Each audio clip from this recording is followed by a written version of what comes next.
Hello everyone, I welcome you all to study Niti. आज के session में हम लोग करेंगे एक मॉक टेस्ट। सिंस आपकी एसबीआई पीओ की नोटिफिकेशन आ चुकी है और आपके पास टाइम बहुत कम है प्रिपेयर करने को, एंड सबसे इंपॉर्टेंट चीज़ क्या रहती है, मेमोरी बेस्ड पेपर। एंड हमने ये भी डिस्कस किया था एसबीआई पीओ वाली वीडियो में कि आपको अगर कट ऑफ का एनालिसिस करना है ना, तो आप मेमोरी बेस्ड पेपर को दो, उससे एनालिसिस करो आपके कितने मार्क्स आए और कितनी कट ऑफ गई थी, तो आपको एक अच्छा खासा आइडिया लग जाएगा कि आपकी प्रिपरेशन कितने लेवल पर है। सिंस वो बात की गई थी तो उसको अप्लाई भी करना जरूरी है, एंड हम लोग मेमोरी बेस्ड करते ही करते हैं। तो आज का ये सेशन आपका मेमोरी बेस्ड पेपर पे ही रहने वाला है, मॉक टेस्ट की तरह रहेगा। सारे के सारे क्वेश्चंस मैं आपको यहाँ पे दिखाऊंगी। मतलब पहले मैं आपको क्वेश्चन दिखाऊंगी, टाइमर दूंगी, टाइमर उस टाइम में आपको सॉल्व करना होगा। उसके बाद मैं आपको बताऊंगी कि इस क्वेश्चन को किस तरीके से अप्रोच करना है या फिर इसका क्या सॉल्यूशन बनता है। तो इससे क्या होगा, पहली चीज आप टाइमर के साथ लगाओगे तो आपको एक कॉन्फिडेंस आने लगेगा कि हाँ, पेपर में मुझे इस तरीके से करना है। दूसरी चीज, अगर कोई क्वेश्चन नहीं भी आता है तो उसका सॉल्यूशन मिलेगा, अप्रोच मिलेगी, तो दोनों ही बेनिफिट्स हो जाएंगे। एंड डेफिनेटली ये मॉक टेस्ट आपके लिए बहुत ज़्यादा बेनिफिशियल रहने वाला है। So without any further ado हम लोग स्टार्ट करते हैं अपना क्वेश्चन नंबर 1 से। एंड क्वेश्चन जितने भी होंगे सबके साथ टाइमर जाएगा। तो पहला क्वेश्चन आपके पास है मिसिंग नंबर सीरीज का। यहाँ पे आपको टाइमर दे देते हैं और नंबर सीरीज के जितने भी क्वेश्चन होंगे यहाँ पे, उसमें आपको 30 सेकेंड्स का मिलेगा। तो आप सॉल्व करना शुरू कर दीजिए। 30 seconds.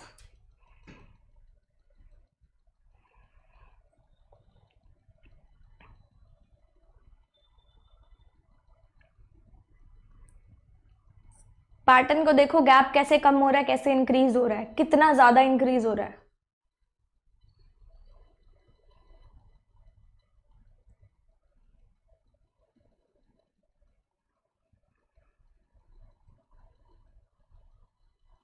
Okay, times up.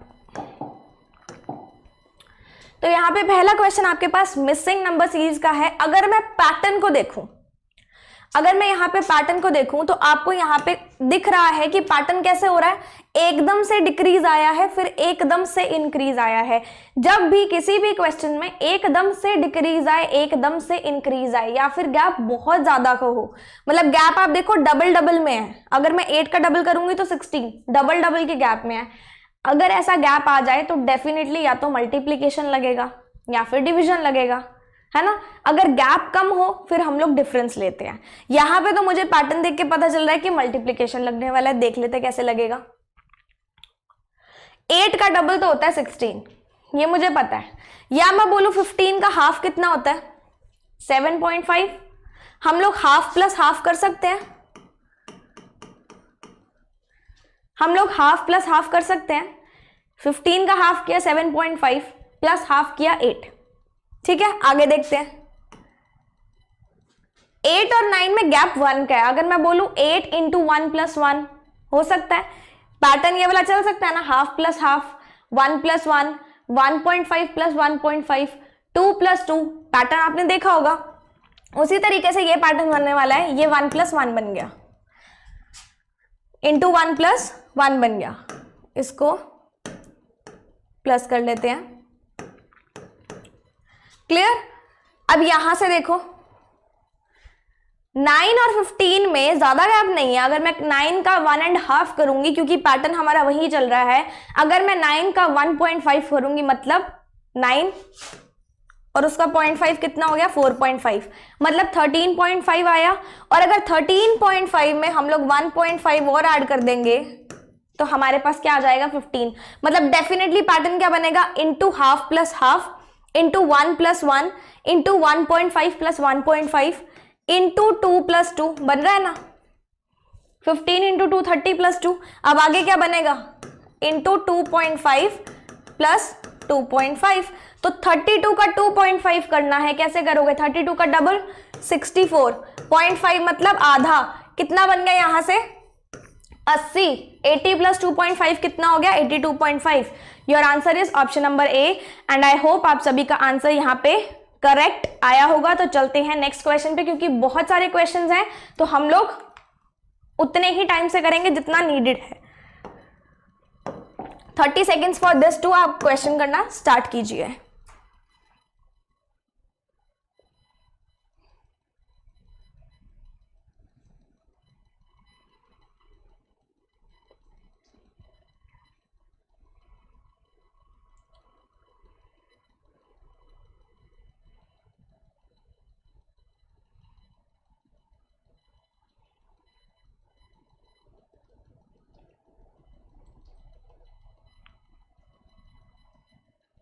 Okay, your time's up.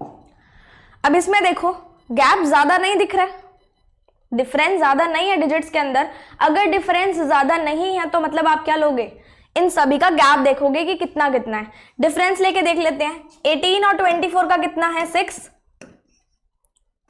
12, 20, 30।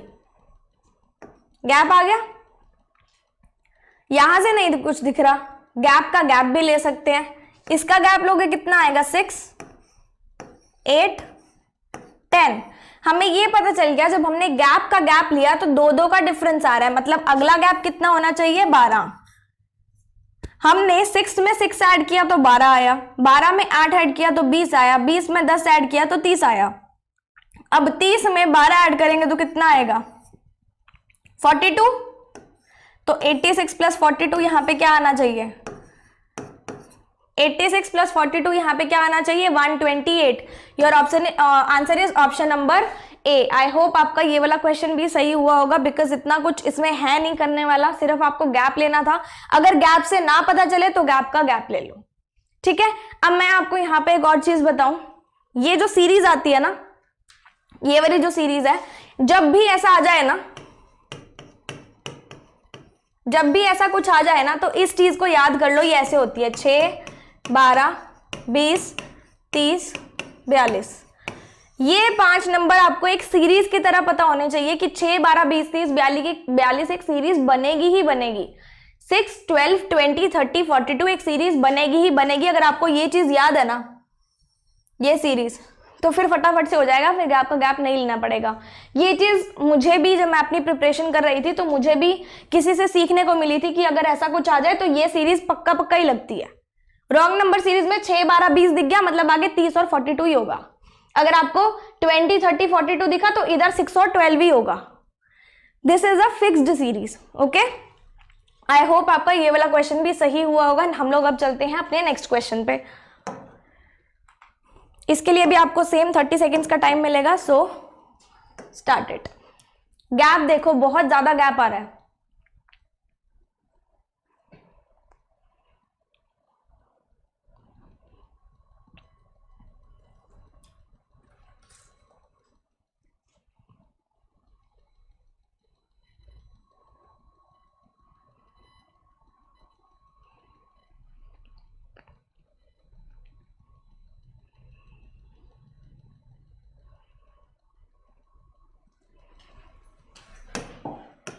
चलिए शुरू करते हैं।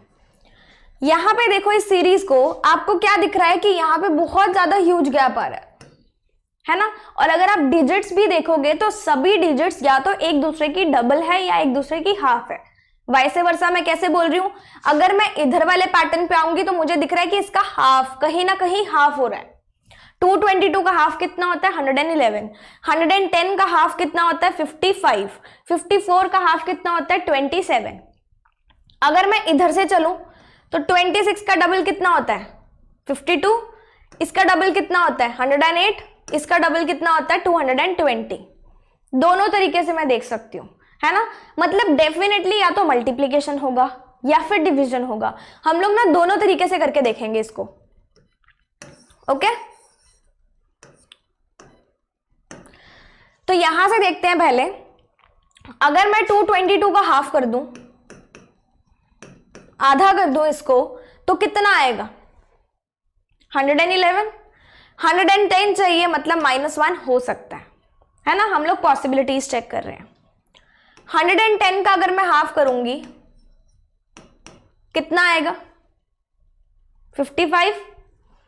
-1 करूंगी तो 54 आ जाएगा। इसका भी देख लेते हैं।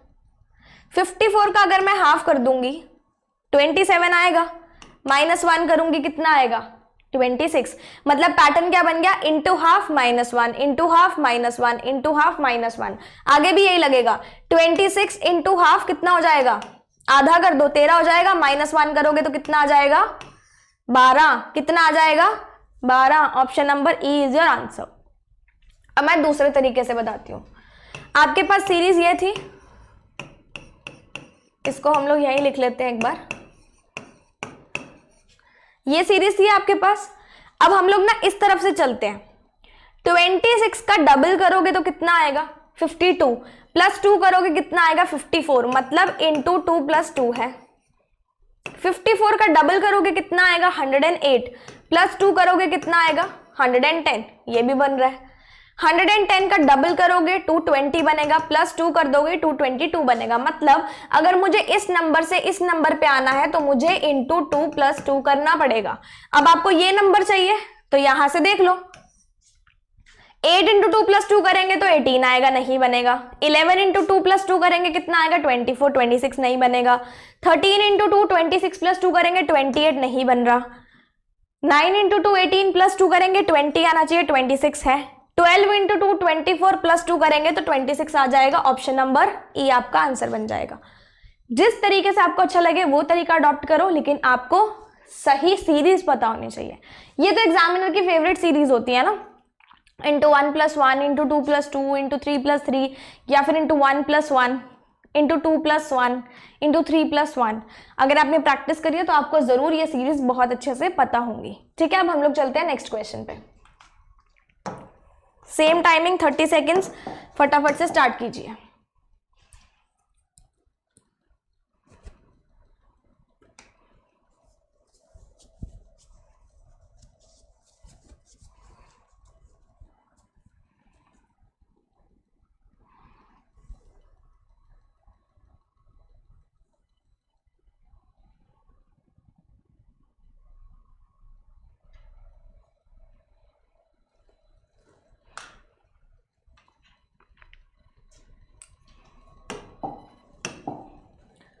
अगर मैं इस सीरीज को देखूंगी तो मुझे यहाँ पे क्या पता चल रहा है कि डिफरेंस इतना ज्यादा तो नहीं है ना, डिफरेंस इतना ज्यादा नहीं है। ठीक है, और मुझे ये भी दिख रहा है कि यहाँ पे अगर मैं हाफ में जाऊंगी तो जा सकती हूँ, डबल में जाऊंगी तो जा सकती हूँ, है ना, मतलब दोनों केसेस लग सकते हैं। पहले हम लोग डिफरेंस से देख लेते हैं, फिर हम लोग मल्टीप्लीकेशन से देख लेंगे। डिफरेंस से देखूंगी, इन दोनों का डिफरेंस कितना आएगा, 2 से 1 पे जाऊंगी -1 करना पड़ेगा। क्लियर, 1 माइनस 1 कितना हो जाएगा 0। इन दोनों का डिफरेंस कितना आएगा 0.5, इन दोनों का कितना आएगा 1.5, यही आएगा, डिफरेंस यही बन रहा है।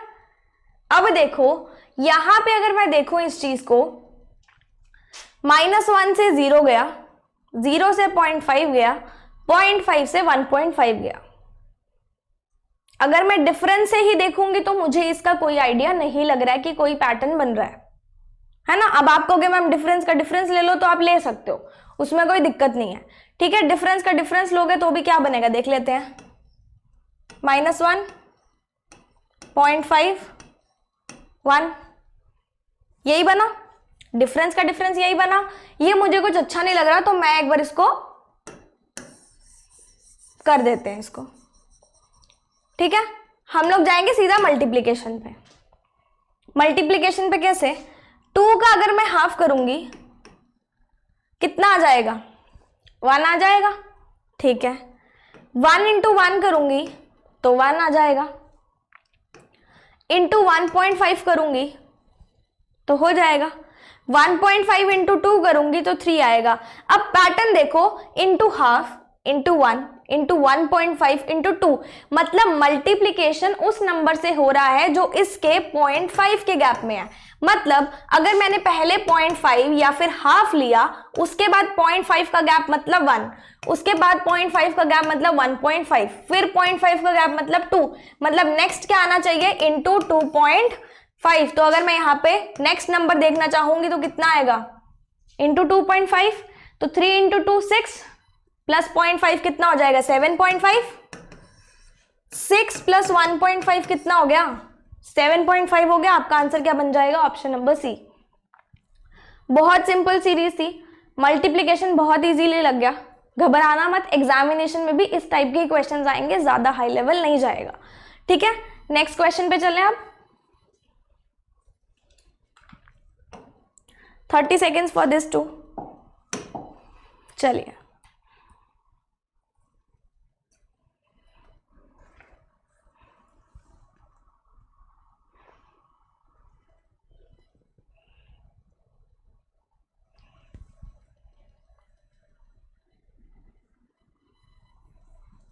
नंबर्स को ध्यान से देखना, बहुत जाने पहचाने नंबर लग रहे होंगे।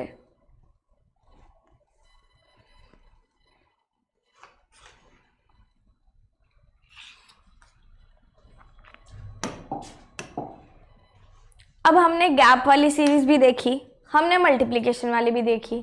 अब हम ये भी देखते हैं कि नंबर सीरीज में हमारे पास स्क्वायर्स, क्यूब्स, इस तरीके के नंबर्स भी आते हैं ना। तो अगर मैं इस सीरीज को थोड़ा ध्यान से देखूंगी और अगर आपने क्यूब्स बहुत अच्छे से करे हैं, क्यूब्स आपने 20 तक बहुत अच्छे से करे हैं, तो आपको देख के पता चल गया होगा यहाँ पे क्या लगेगा, है ना।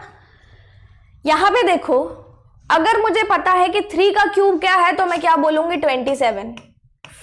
4 का क्यूब क्या है? 64। 5 का क्यूब क्या है? 125। और 6 का क्यूब क्या है? 216। यही होते हैं क्यूब्स। ये 3 का है, ये 4 का है, ये 5 का है, ये 6 का है। ठीक है, अब यहां पे अगर गौर फरमाओगे तो 27 का 26 दिख रहा है, 64 का 63 दिख रहा है, 125 का 124 दिख रहा है और 216 का 215 दिख रहा है। मतलब यहां से आपको क्या पता चला कि यहां पे हमने 3 का क्यूब किया -1 किया, 4 का क्यूब किया -1 किया, सिमिलरली 5 का क्यूब -1, 6 का क्यूब -1। मतलब सीरीज हमें पता चली, क्यूब्स हो रहे हैं कंसेक्यूटिव नंबर्स के और 1 उनमें से माइनस कर रहे हैं। मतलब नेक्स्ट नंबर हमारे पास क्या आना चाहिए? 7 का क्यूब -1। 7 का क्यूब कितना होता है? 343 -1 कितना हो जाएगा? 342। Option number C is your answer. तो ऐसी जब भी सीरीज आ जाए तो उसको देख के पता लगाया करो कि हाँ ये क्यूब रिलेटेड है। अगर स्क्वायर रिलेटेड आ जाए, मान लो अगर आपके पास ऐसा कुछ आ जाए,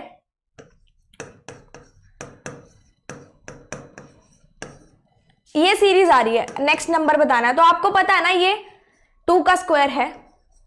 अच्छा वो हो गया क्या? यहाँ 9 आएगा ना। ये 3 का स्क्वायर है, ये 4 का स्क्वायर है, ये 5 का स्क्वायर है, 6 का स्क्वायर है, अगला मतलब 7 का स्क्वायर पक्का पक्का होना चाहिए, है ना। तो ये सीरीज आपको देख के ही समझ में आ जानी चाहिए। नेक्स्ट क्वेश्चन पे चलते हैं अब हम लोग। क्वाड्रेटिक इक्वेशन का क्वेश्चन है, 30 सेकेंड ही मिलेंगे आपको इसके लिए, तो फटाफट से शुरू कीजिए।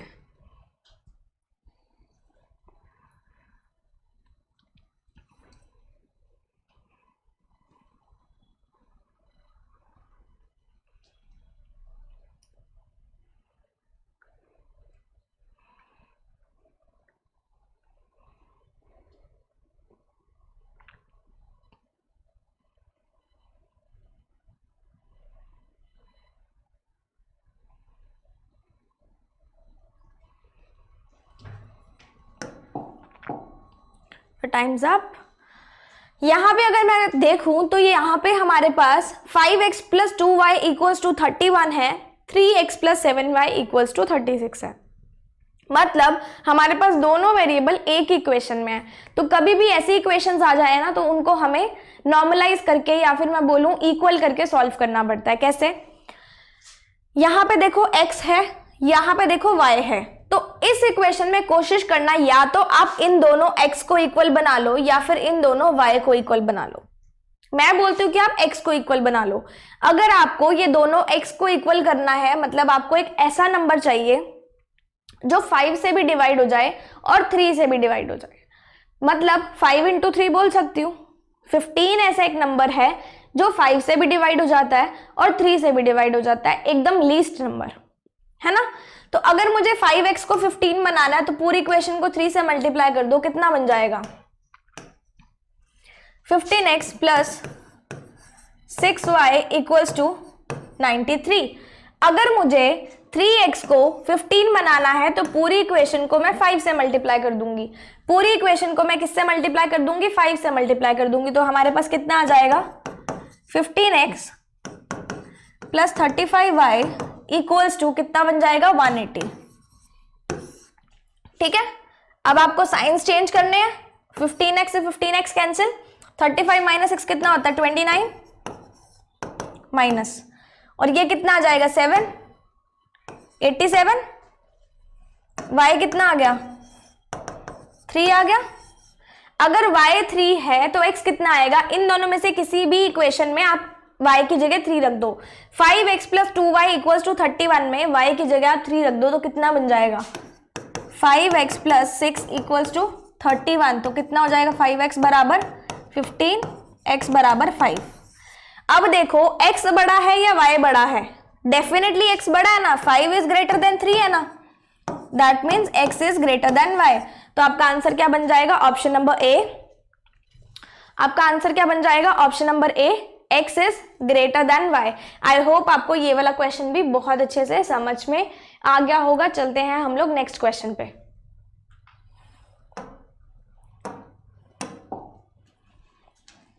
Thirty seconds.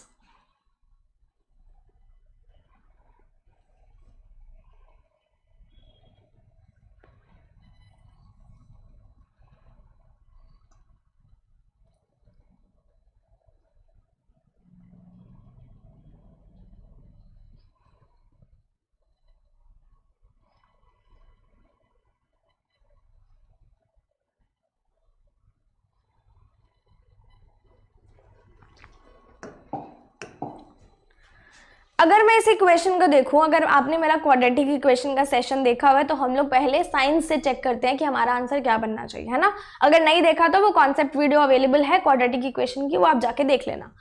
यहाँ पे सबसे पहले साइन चेक करो, माइनस प्लस, मतलब दोनों ही फैक्टर्स किस में बनेंगे, पॉजिटिव बनेंगे। माइनस प्लस में दोनों फैक्टर्स पॉजिटिव बनते हैं। अब आपको ये चेक करना है कि y के आगे कोई नंबर है या नहीं है, x के आगे कोई नंबर है या नहीं है।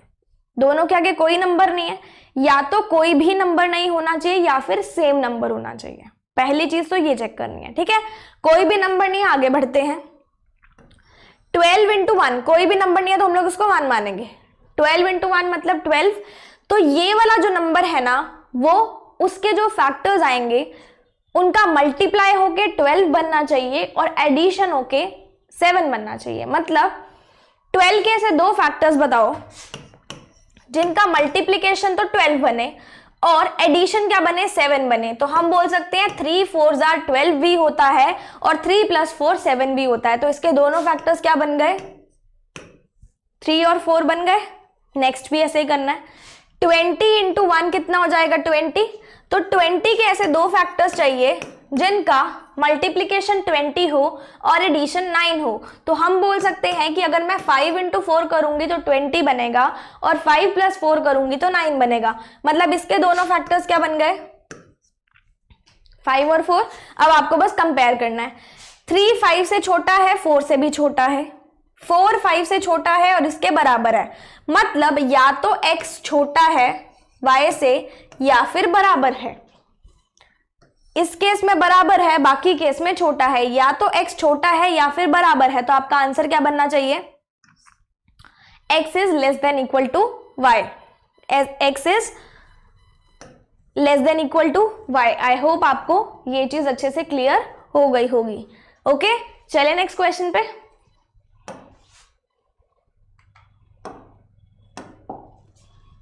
Thirty seconds.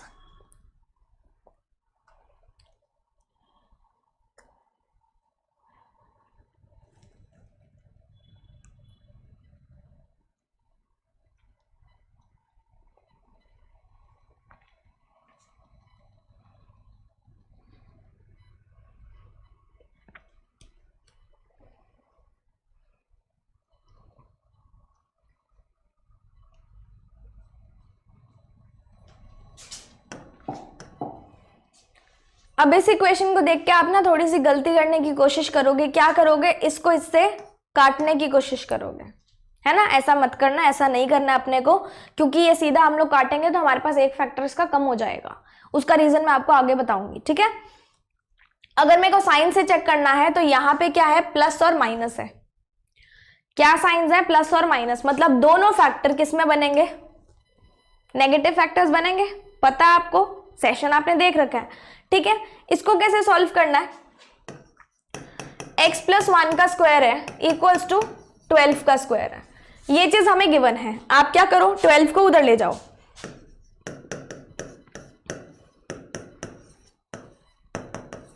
इस तरीके से लिख सकते हो। अब आपको एक चीज यहां पे दिख रही है, A square minus B square. क्या दिख रहा है, A square minus B square. तो A square minus B square हमेशा क्या होता है, A plus B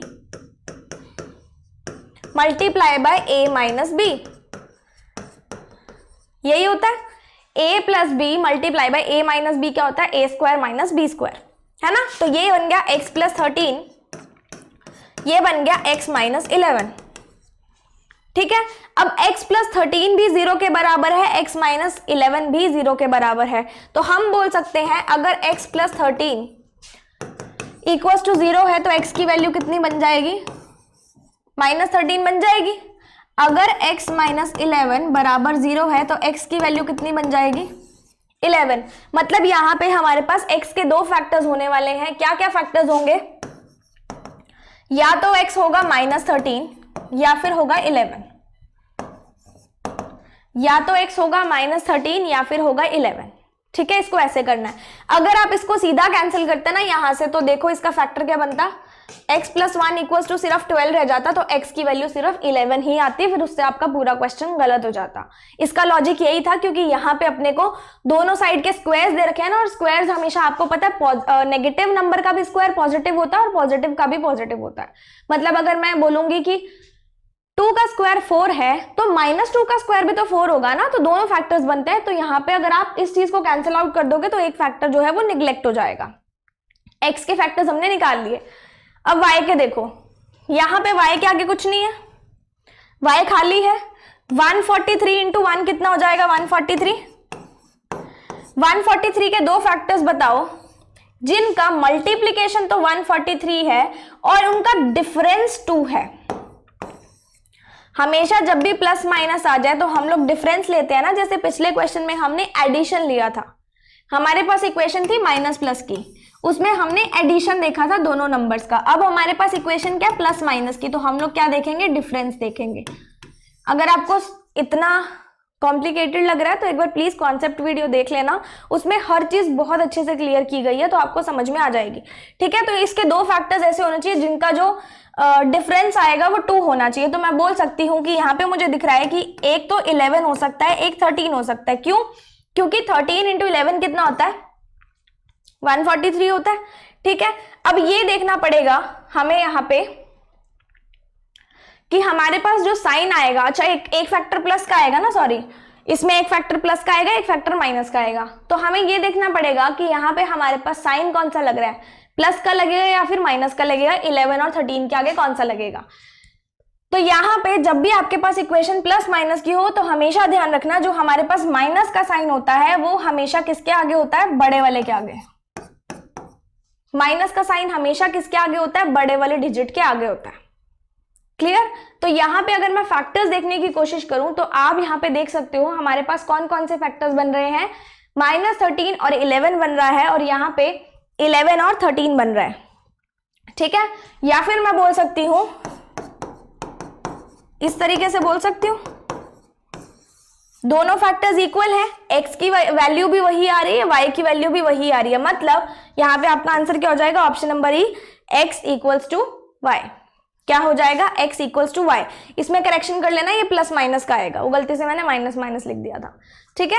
clear, I hope आपको ये चीज अच्छे से समझ में आ गई होगी। अगर आप इससे करते ना तो यहाँ पे आपके पास सिर्फ 11 रहता, फिर देखो आपका आंसर अलग आता। फिर आप क्या बोलते, x या तो बराबर है या तो बड़ा है, फिर आप आंसर क्या लगाते, ये लगाते, जो कि गलत हो जाता, ठीक है। यहाँ पे ये छोटी सी मिस्टेक हो सकती थी। नेक्स्ट क्वेश्चन पे चलते हैं, 30 seconds.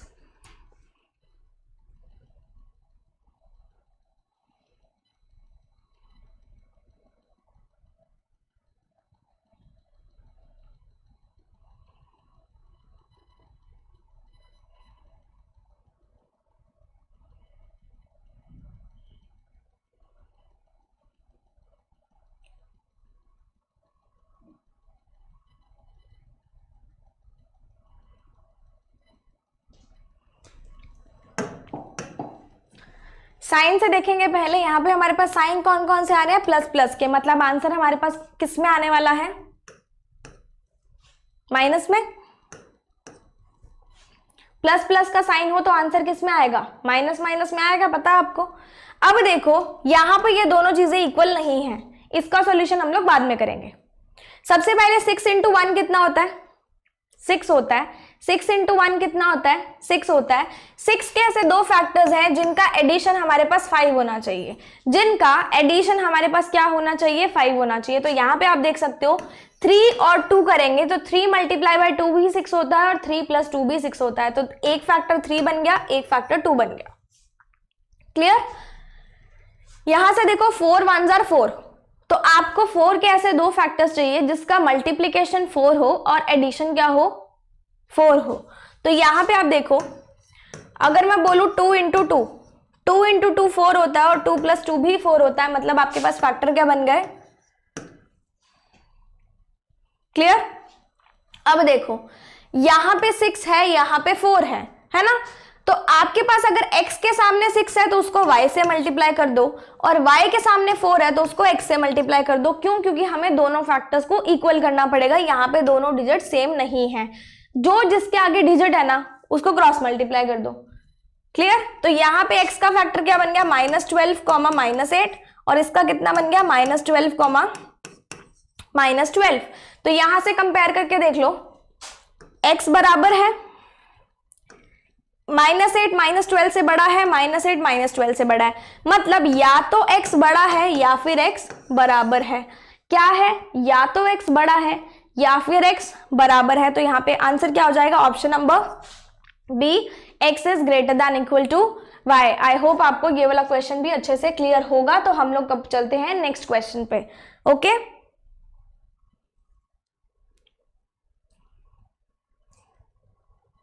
30 seconds for this question also।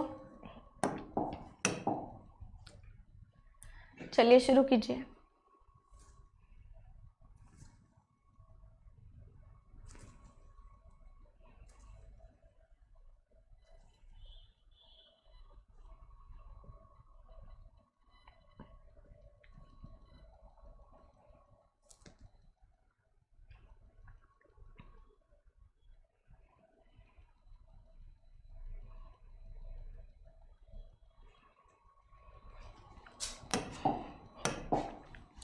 पहली इक्वेशन देखूंगी तो क्या हमारे पास साइंस आ रहे हैं, माइनस और प्लस, मतलब दोनों फैक्टर्स किस में बनेंगे, प्लस प्लस में, और ये तो अलग से हो ही जाएगा, और दोनों के आगे कुछ भी नहीं है। ठीक है, तो नॉर्मल आंसर जाएगा। 64 इंटू 1 कितना हो गया, 64। 64 के ऐसे दो फैक्टर्स चाहिए जिनका एडिशन क्या हो, 16 हो, एडिशन क्या हो, 16 हो। तो हम बोल सकते हैं 8 8 are 64 होता है, और 8 प्लस 8 क्या होता है, 16। तो हमारे पास दो फैक्टर्स क्या बन गए, 8 and 8। y square equals to 64 है ना। तो हमें एक ऐसा नंबर चाहिए जिसका स्क्वायर क्या हो, 64 हो, है ना। जब भी y स्क्वायर आ जाए मतलब यहां पे भी किसी नंबर का स्क्वायर क्या बनना चाहिए, 64। तो हमें यहां पे पता है अगर मैं 8 ले लूं उसका स्क्वायर भी 64 बनेगा, अगर मैं -8 ले लूं तो उसका स्क्वायर भी 64 ही बनने वाला है। तो यहाँ पे हमारे पास y के दोनों फैक्टर्स क्या आ जाएंगे, +8 और -8। क्या आ जाएंगे, +8 और -8। अब हम लोग इसको कंपेयर करके देख लेते हैं, या तो बराबर है या फिर बड़ा है, या तो बराबर है या फिर बड़ा है, मतलब x कितना आ गया, x कितना आ गया, या तो बड़ा है या फिर बराबर है। तो ऑप्शन नंबर बी आपका आंसर हो जाएगा, x is greater than equal to y। अब यहां पे एक चीज देखना, जब भी आपके पास फैक्टर्स इसमें आए ना, प्लस माइनस में, प्लस माइनस में, जब भी आपके पास फैक्टर्स ऐसे आ जाएं दोनों ही, तो हमेशा आपका आंसर क्या होगा, no relation is to be established. मैं आपको क्वेश्चन दिखा देती हूँ, क्वेश्चन नंबर 8 में हमने किया था। यहां पे हमारे पास फैक्टर्स क्या आए थे, 11 और -13, 11 और -13, ये तो हमें दोनों इक्वल दिख गए।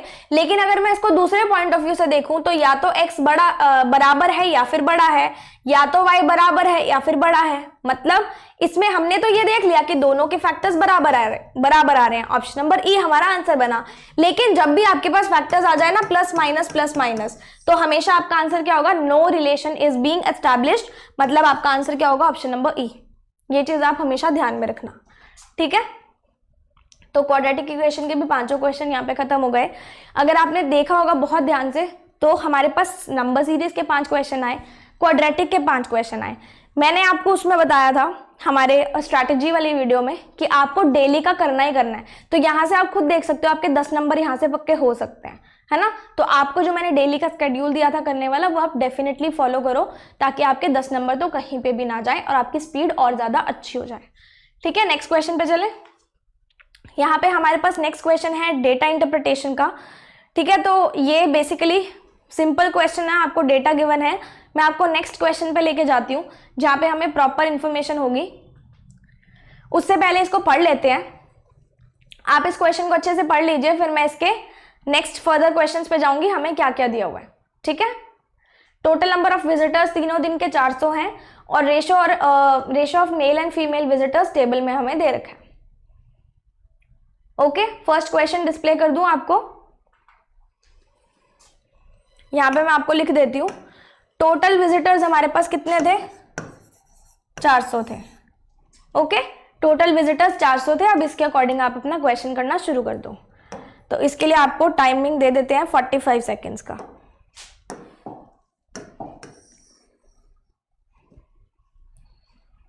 ये जस्ट फर्स्ट क्वेश्चन में मैं आपको टाइमिंग दे रही हूं ताकि आप डेटा भी नोट करके रख लो। चलो 1 मिनट दे देती हूँ, डेटा भी नोट करके रख लेना पहले से, ठीक है।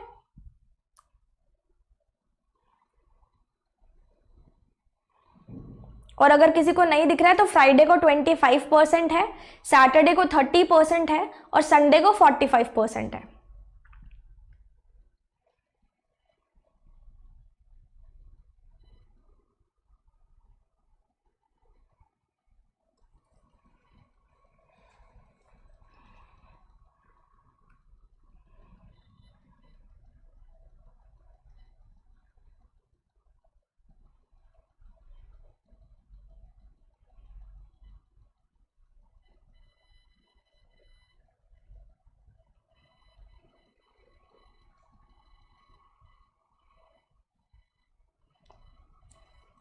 Okay, your time's up.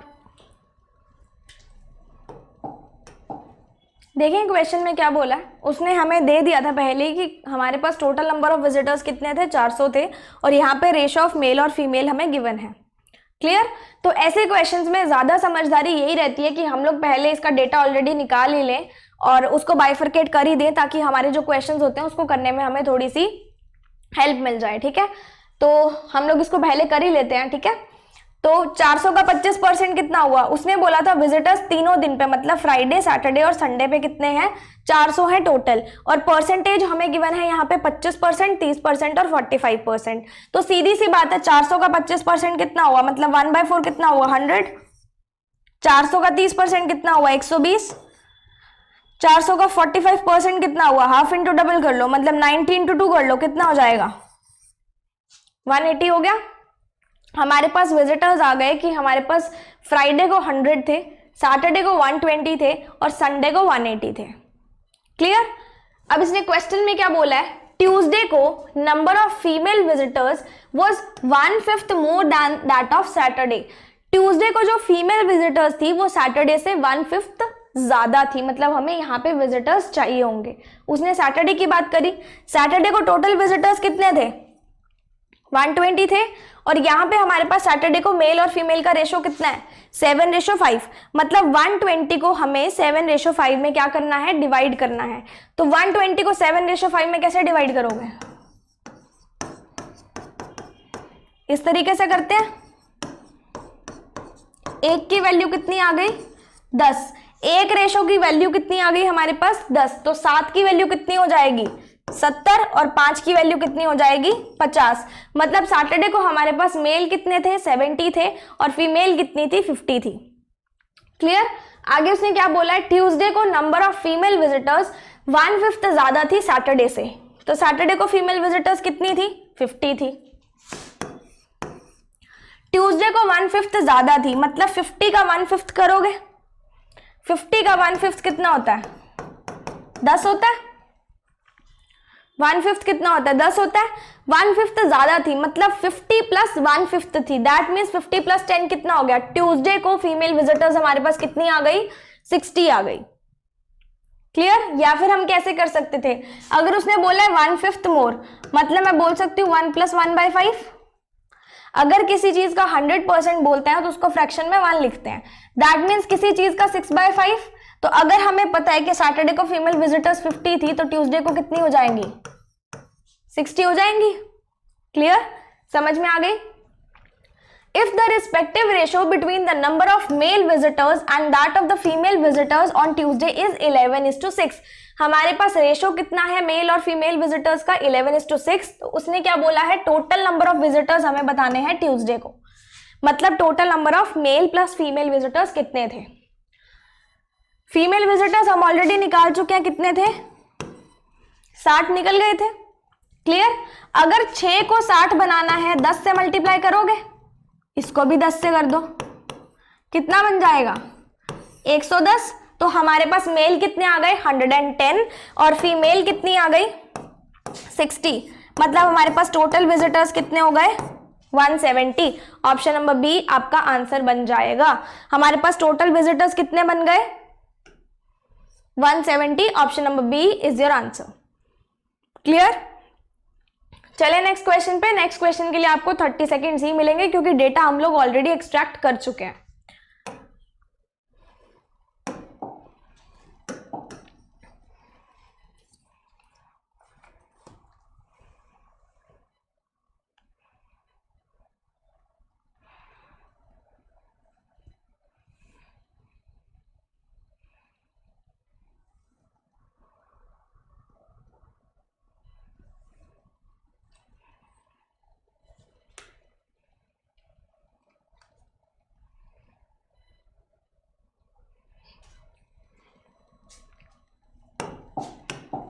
क्या बोलता है क्वेश्चन में, what is the total number of mail visitors on the 3 given days. सारे के सारे मेल विजिटर्स का एडिशन करना और कुछ नहीं करना। यहाँ पे सैटरडे का ऑलरेडी हमने 70 और 50 निकाल लिया था, बाकी बचे हुए डेज का निकालना है। इधर हमने 100 निकाला था, इधर 120 निकाला था, इधर 180 निकाला था। क्लियर। अब हमारे पास मेल अगर हमें तीनों दिन के चाहिए और सिर्फ सैटरडे के हैं, मतलब हमें फ्राइडे का भी चाहिए रहेगा और संडे का भी चाहिए रहेगा। ठीक है, दैट मीन्स हमें यहाँ पे टोटल विजिटर्स पता है कितने हैं, 100 हैं, और मेल और फीमेल का रेशो कितना है, 2:3। मतलब हमारे पास एक रेशो की वैल्यू कितनी आ जाएगी, 20। अगर एक रेशो की वैल्यू 20 है तो 2 की कितनी हो जाएगी, 40, और 3 की कितनी हो जाएगी, 60।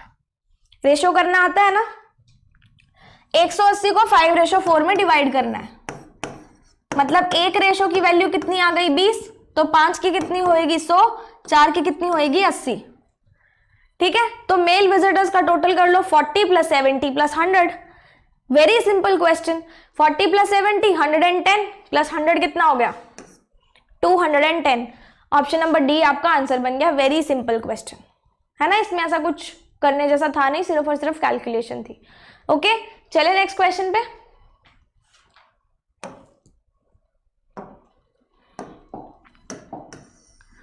Forty seconds.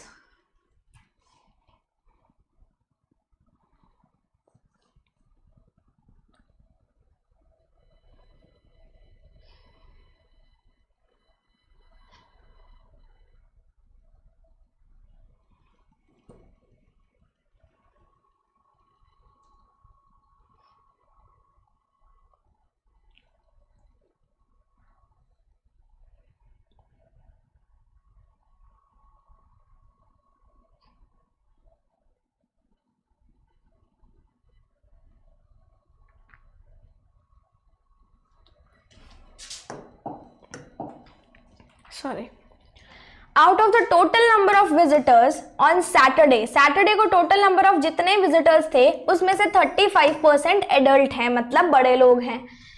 बड़े in the sense above 18 years. ठीक है, the cost for one adult ticket is double that of one child ticket, मतलब एक बच्चे की जितनी टिकट लगती है उससे डबल टिकट किसकी होगी, एक एडल्ट की। Okay, if the total number of collected total number मतलब total amount collected from selling the tickets on Saturday was ₹8100, सारी के सारी टिकट्स बेच के हमारे पास कितना पैसा इकट्ठा हो गया, 8100। तो उसने क्या पूछा है कि cost of one adult ticket कितनी थी। ठीक है, हमारे पास टोटल रेवेन्यू पता है, अगर हमें एडल्ट का रेवेन्यू और चाइल्ड का रेवेन्यू पता चल जाएगा तो आंसर आ जाएगा। देखना कैसे, सैटरडे को हमारे पास टोटल लोग कितने थे, 120 थे। सैटरडे को हमारे पास टोटल लोग 120 थे, इसमें से कुछ एडल्ट थे और कुछ चिल्ड्रन थे, बच्चे थे, है ना। एडल्ट कितने थे, 35%, 120 का 35%, हाफ इंटू डबल के तरीके से कर सकते हैं। अगर आपके पास ऐसा आ जाता है ना तो इसको हाफ इंटू डबल कर लो, मतलब इसको 70 कर दो, इसको 60 कर दो, 6 7 जार कितना होता है, 42। क्लियर।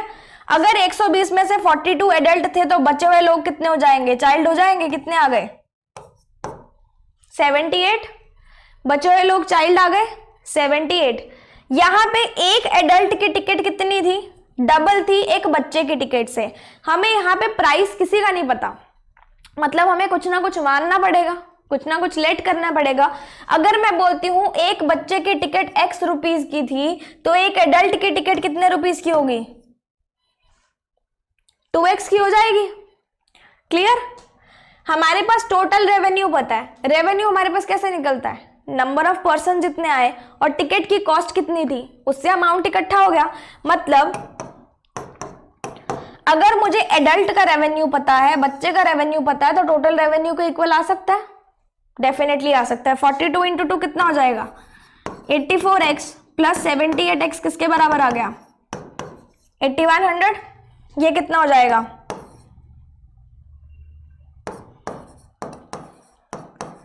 x की वैल्यू कितनी आ गई, x की वैल्यू कितनी आ गई, 50 आ गई। मतलब एक बच्चे की टिकट का प्राइस क्या है, 50 रुपए, और एडल्ट की टिकट क्या है, डबल है, मतलब कितना प्राइस हो जाएगा, 100 रुपए। Option number D is your answer. अगर एक बच्चे की टिकट 50 रुपए की है तो एक एडल्ट की टिकट कितने रुपए की हो जाएगी, 100 रुपए की हो जाएगी। एडल्ट की टिकट ही निकालनी थी। ठीक है, एक तरीका तो ये था, दूसरा तरीका है आप ऑप्शन से कर सकते हो, देखना कैसे है।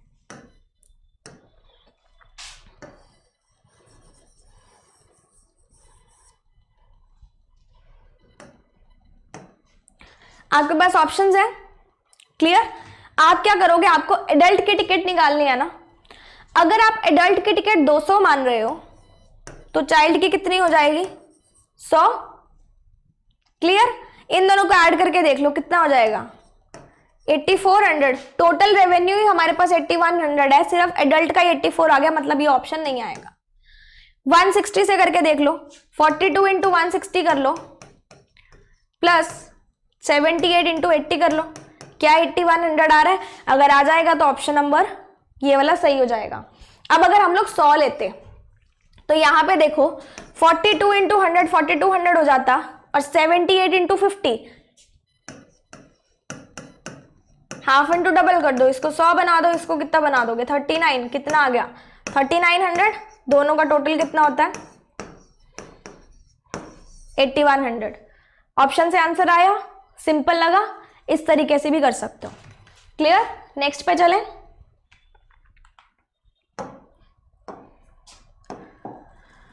Thirty seconds.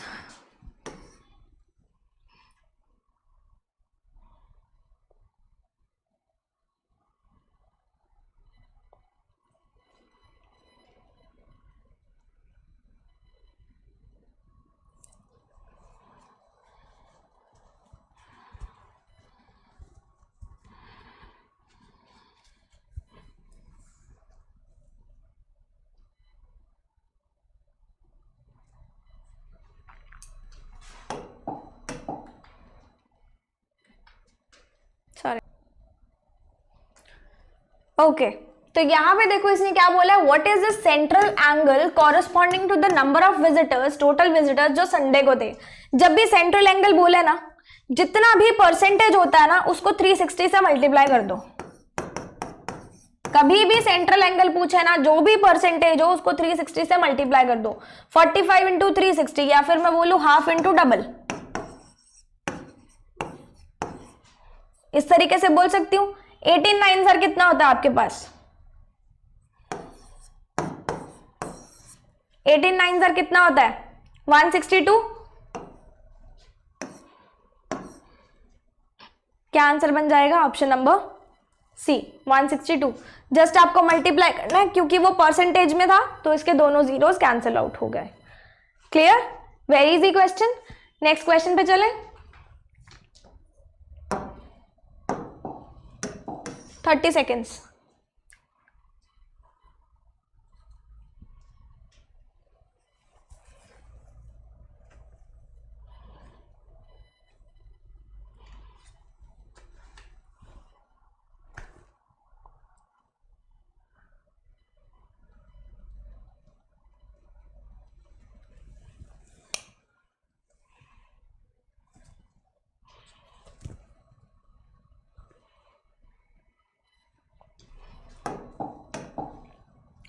क्या बोला इसने? The number of female visitors on Friday was what percentage of the number of female visitors on Sunday. उसने ये बोला है कि फीमेल विजिटर्स जितनी फ्राइडे को थी वो संडे की फीमेल विजिटर्स का कितना परसेंटेज है।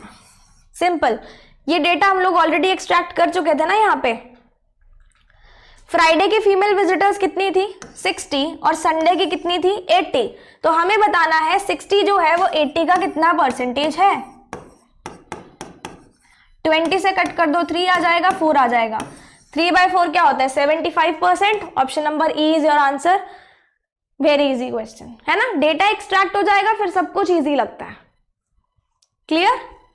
चले नेक्स्ट क्वेश्चन पे। तो ये डेटा इंटरप्रिटेशन आपके पास ऐसी आई थी टेबल एंड पाई चार्ट की। सिंप्लीफिकेशन के क्वेश्चंस आ गए, ये तो फटाफट आपसे हो जाना चाहिए, बट स्टिल मैं आपको 30 सेकेंड्स दूंगी ताकि हो जाए इजीली। ओके, करना शुरू कीजिए।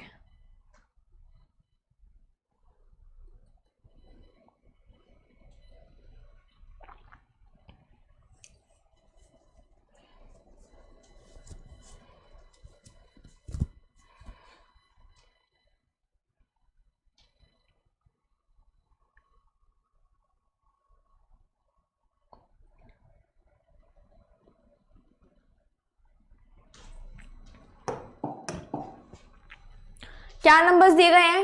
8.2 माइनस एक्स माइनस 9 प्लस 10.9 का स्क्वायर। जब भी आपके पास ऐसा कुछ आ जाए तो अप्रोक्सीमेशन हमेशा यूज किया करो, मतलब नंबर्स को होल नंबर बनाया करो। 8.02 है मतलब इसको 8 बोल सकते हैं, 9.01 मतलब 9 बोल सकते हैं, 10.9 मतलब 11 बोल सकते हैं। क्लियर? सिंपल सॉल्व कर लो।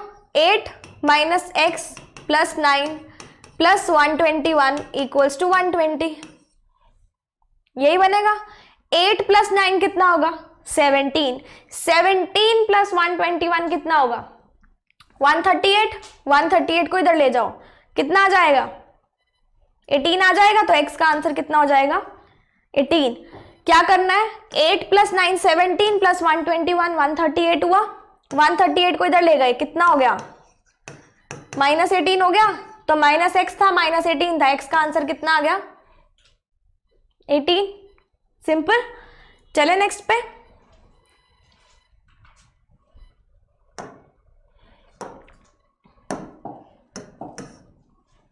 Thirty seconds.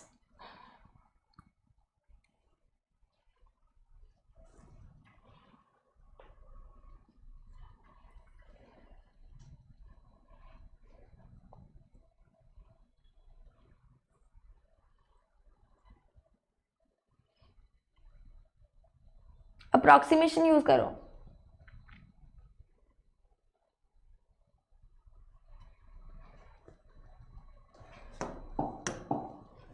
देखो यहाँ पे क्या आएगा?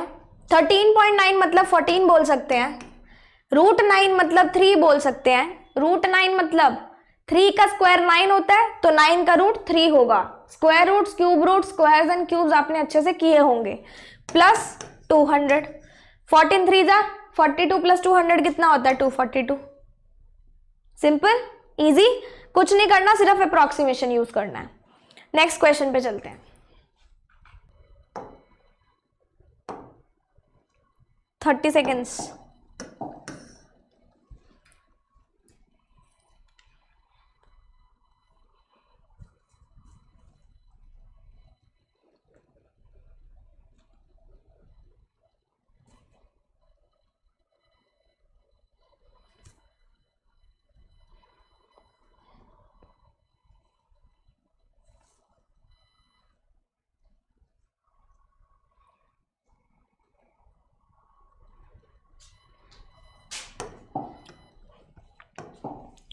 देखो यहाँ पे हम जब भी सिंप्लीफिकेशन अप्रोक्सीमेशन करते हैं, सबसे पहले एक रूल हमें बहुत अच्छे से ध्यान में रहता है। वो क्या होता है? बोर्ड मास। सबको पता है, बचपन से पढ़ते आ रहे हैं, बी का मतलब ब्रैकेट, ओ का मतलब of, divide, multiply, addition, subtraction. मतलब इसको सीरीज वाइज ही करना पड़ेगा, कोई भी क्वेश्चन आ जाए तो सबसे पहले ब्रैकेट सॉल्व करना है, मतलब ब्रैकेट ही सॉल्व होगा।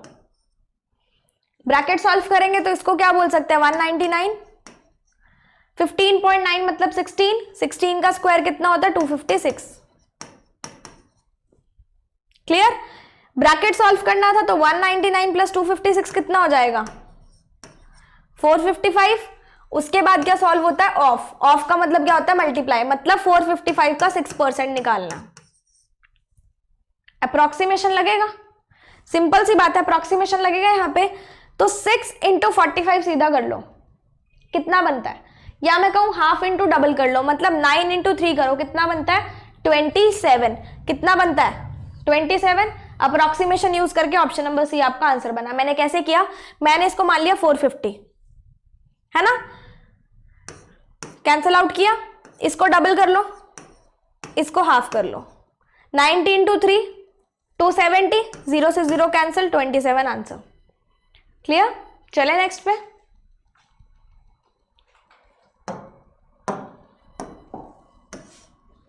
Thirty seconds.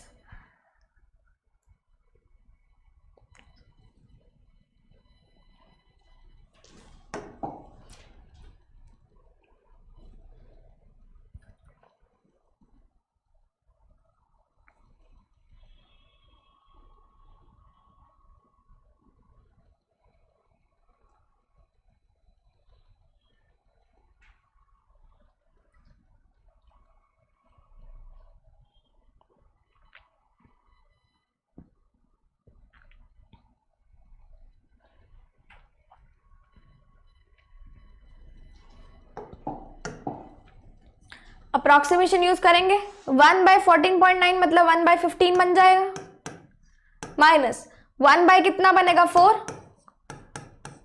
x की वैल्यू निकालनी है, इक्वल्स टू 0, है ना। एलसीएम लोगे कितना आ जाएगा? 60।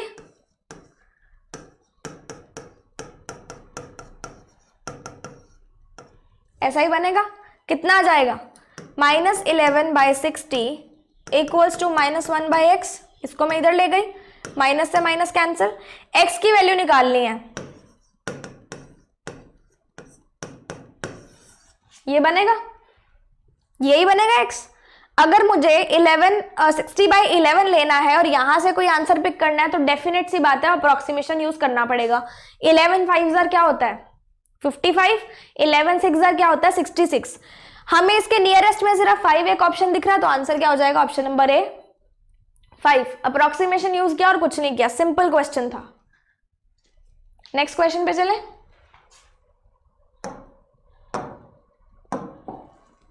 चलिए 30 सेकेंड्स।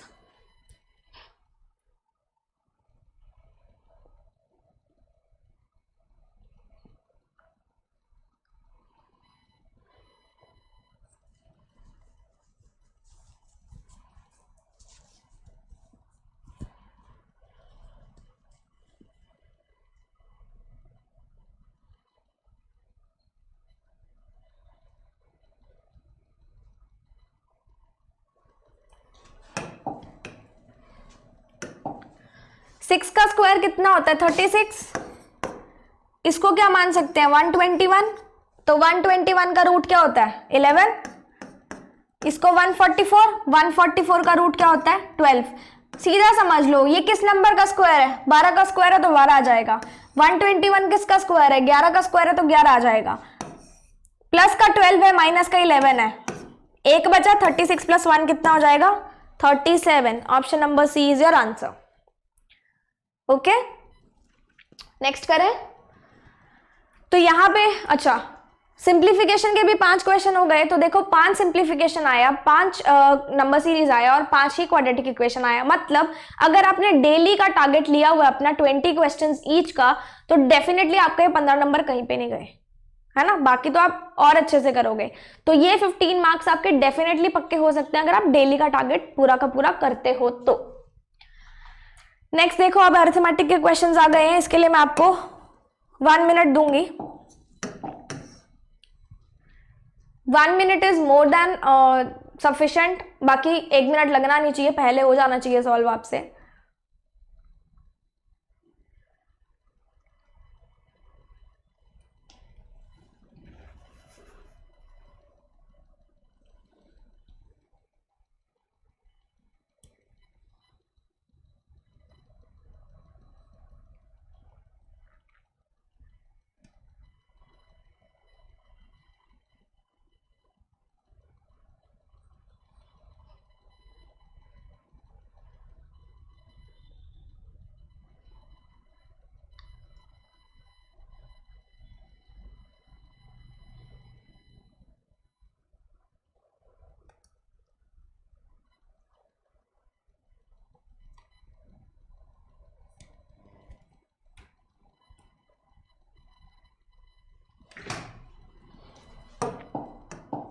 देखिए पार्टनरशिप का क्वेश्चन है, A started business with ₹600 and B with ₹900। जब भी पार्टनरशिप का क्वेश्चन आ जाए हमेशा आप क्या करोगे, हमेशा ऐसा ही करोगे, यहां पे लिखोगे इन्वेस्टमेंट, यहां पे लिखोगे टाइम और निकल के क्या आएगा प्रॉफिट शेयरिंग रेशियो। ठीक है, इन्वेस्टमेंट कितनी करी इसने 600, इसने कितनी करी 900। आफ्टर 5 मंथ्स 5 महीने के बाद बी चला गया, मतलब बी की इन्वेस्टमेंट कितने टाइम तक रही 5 महीने तक, and C joined with the capital of 600 less than B. C आ गया इन 5 महीने के बाद और उसकी कैपिटल कितनी थी 600, बी से कम, तो बी की कैपिटल अगर 900 थी तो 900 में से 600 निकाले कितने बचे 300, सी आ गया। If at the end of the year C का प्रॉफिट 3500 था, तो हमें हमें क्या निकालना है टोटल प्रॉफिट निकालना है। यहां से देखो पूरे साल में रहा, इन्वेस्टमेंट सबकी पूरे साल रही, बी 5 महीने के बाद निकल गया, मतलब ए की इन्वेस्टमेंट पूरे साल रही, क्लियर, और सी 5 महीने के बाद आया, मतलब एक साल में अगर 12 महीने होते हैं और सी अगर 5 महीने के बाद आया, मतलब उसकी इन्वेस्टमेंट कितने महीने की रही 7 महीने की। सिंपली क्या करना है, इसको सॉल्व करना है, कैंसिल आउट कर सकते हो रेशियो निकालने के लिए। ठीक है, इसको 3 से काट सकते हो, कितना आ गया 24, रेशो 15, रेशो 7, ये क्या आ गया प्रॉफिट शेयरिंग रेशो। उसने बोला है सी का प्रॉफिट शेयरिंग, सी का प्रॉफिट कितना है 3500, मतलब 7 की वैल्यू कितनी है 3500। हमें क्या फाइंड करना है टोटल प्रॉफिट, मतलब 7 की वैल्यू हमें पता है, हमें 24 प्लस 15 प्लस 7 की वैल्यू फाइंड करनी है। क्यों, क्योंकि टोटल प्रॉफिट मतलब तीनों का प्रॉफिट। अगर 7 की वैल्यू 3500 है, मतलब किससे मल्टीप्लाई किया 500 से, इसको भी कर दो कितना आ जाएगा और इसको भी कर दो 3500 और ये कितना हो गया 11000, 11000 और 12000 कितना हो गया 23000। Option number D is your answer. Simply आपको बस ये चीज ध्यान में रखनी है, कौन कितने टाइम रहा और किसका कितना प्रॉफिट था। क्लियर, चलते हैं नेक्स्ट क्वेश्चन पे। 45 सेकेंड्स, प्रॉफिट लॉस का क्वेश्चन है, 45 सेकेंड्स।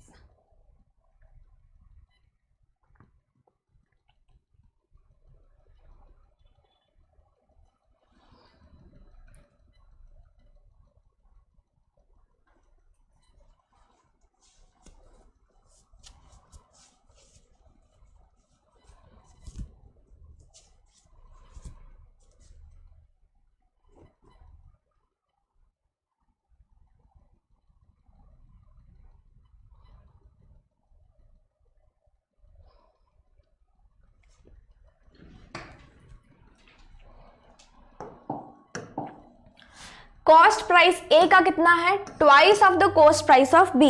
जितना ए का कॉस्ट प्राइस है उससे जितना बी का कॉस्ट प्राइस है उसका डबल क्या है, ए का कॉस्ट प्राइस है।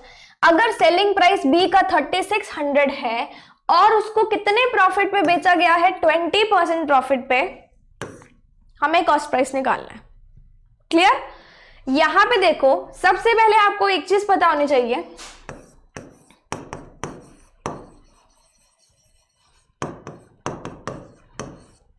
कॉस्ट प्राइस और प्रॉफिट को ऐड करते हैं तो क्या आता है, सेलिंग प्राइस।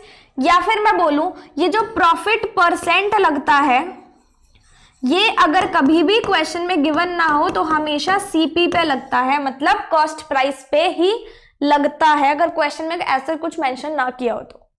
ठीक है, कॉस्ट प्राइस हमें नहीं पता बी का, लेकिन हमें बी का सेलिंग प्राइस पता है, कितना, 3600। हमें ए का कॉस्ट प्राइस निकालना है और ए का कॉस्ट प्राइस बी के कॉस्ट प्राइस से लिंक करता है, मतलब अगर बी का पता चला तो डेफिनेटली ए का पता चल ही जाएगा। ठीक है, बी ने अपना जो सामान है वो 20% प्रॉफिट पे बेचा, मतलब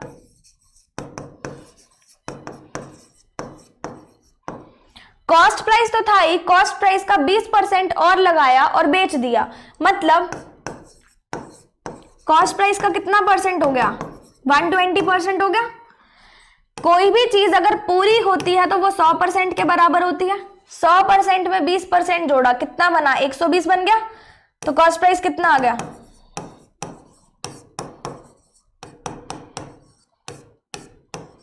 कितना आ गया, सॉरी 3000 आ गया। अगर बी का कॉस्ट प्राइस 3000 है और ए का कॉस्ट प्राइस डबल है, तो 3000 का डबल कितना हो जाएगा, 3000 का डबल हमारे पास कितना हो जाएगा, 6000, मतलब ए का कॉस्ट प्राइस कितना आ जाएगा, 6000। ठीक है, ये मैंने आपको बेसिक से बताया। अब जब आपको पता है कि प्रॉफिट हमारे पास 20% है ना, और सेलिंग प्राइस हमें गिवन है, तो सीधा ही बिना कुछ किए सीधा ही कर दो ना, 120% के बराबर आ गया। अगर आपको ये लॉजिक माइंड में क्लियर है कि अगर हमारे पास सेलिंग प्राइस है और प्रॉफिट परसेंटेज है तो उसको हमेशा इस तरीके से लिखते हैं। यही अगर यहां पे 20% की जगह 50% होता तो फिर मैं उसको 150 लिख देती। लॉजिक आपको समझ में आया? अब आप सीधा भी कर सकते हो। ठीक है, नेक्स्ट पे चले।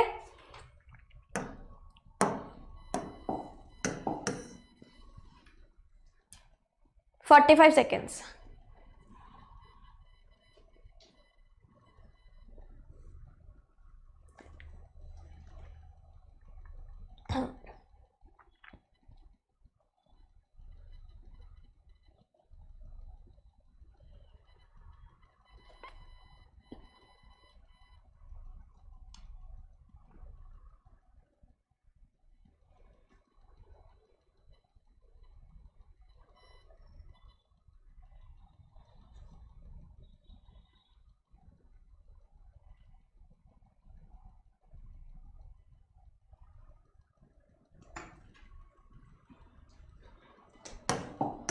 टाइम डिस्टेंस स्पीड का क्वेश्चन है या मैं कहूं प्रॉब्लम ऑन ट्रेन्स का क्वेश्चन है।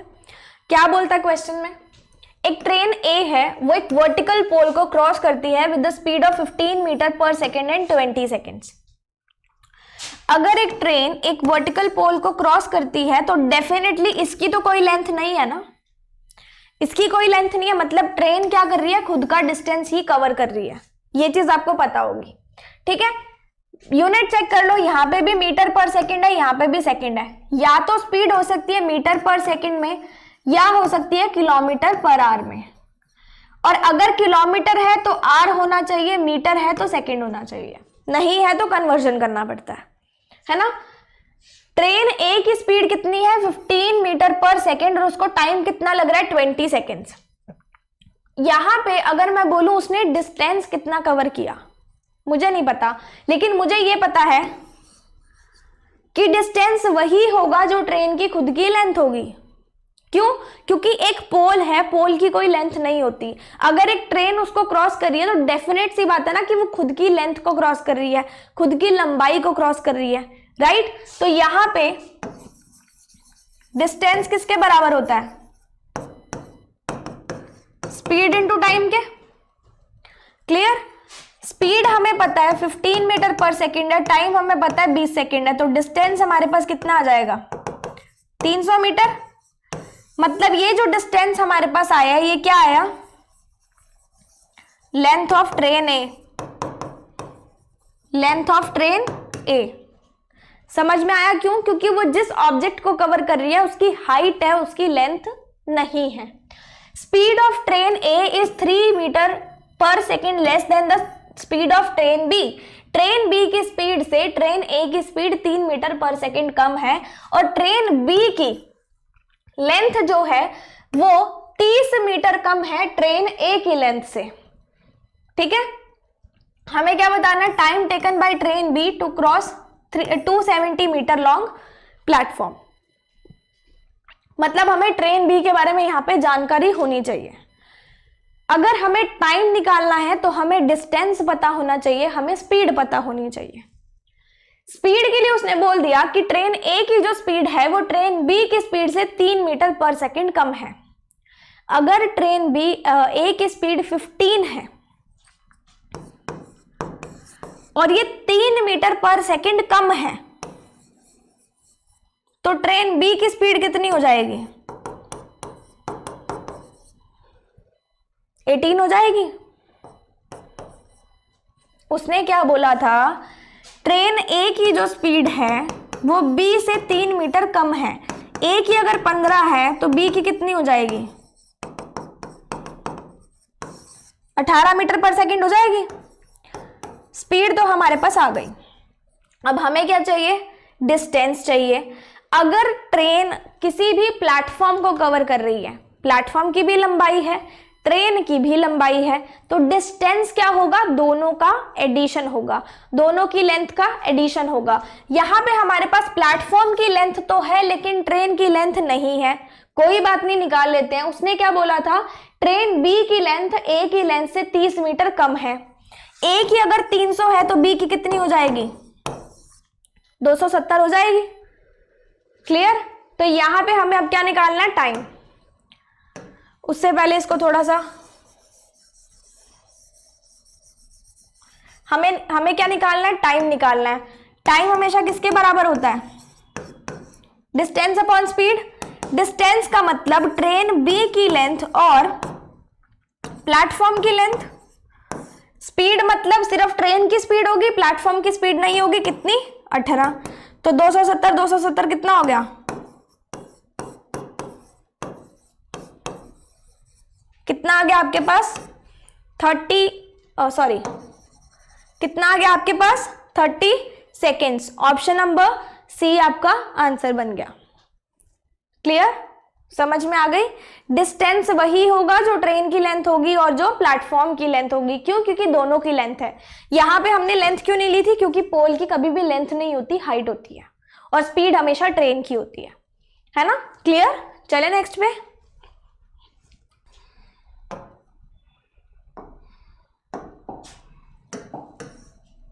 45 seconds.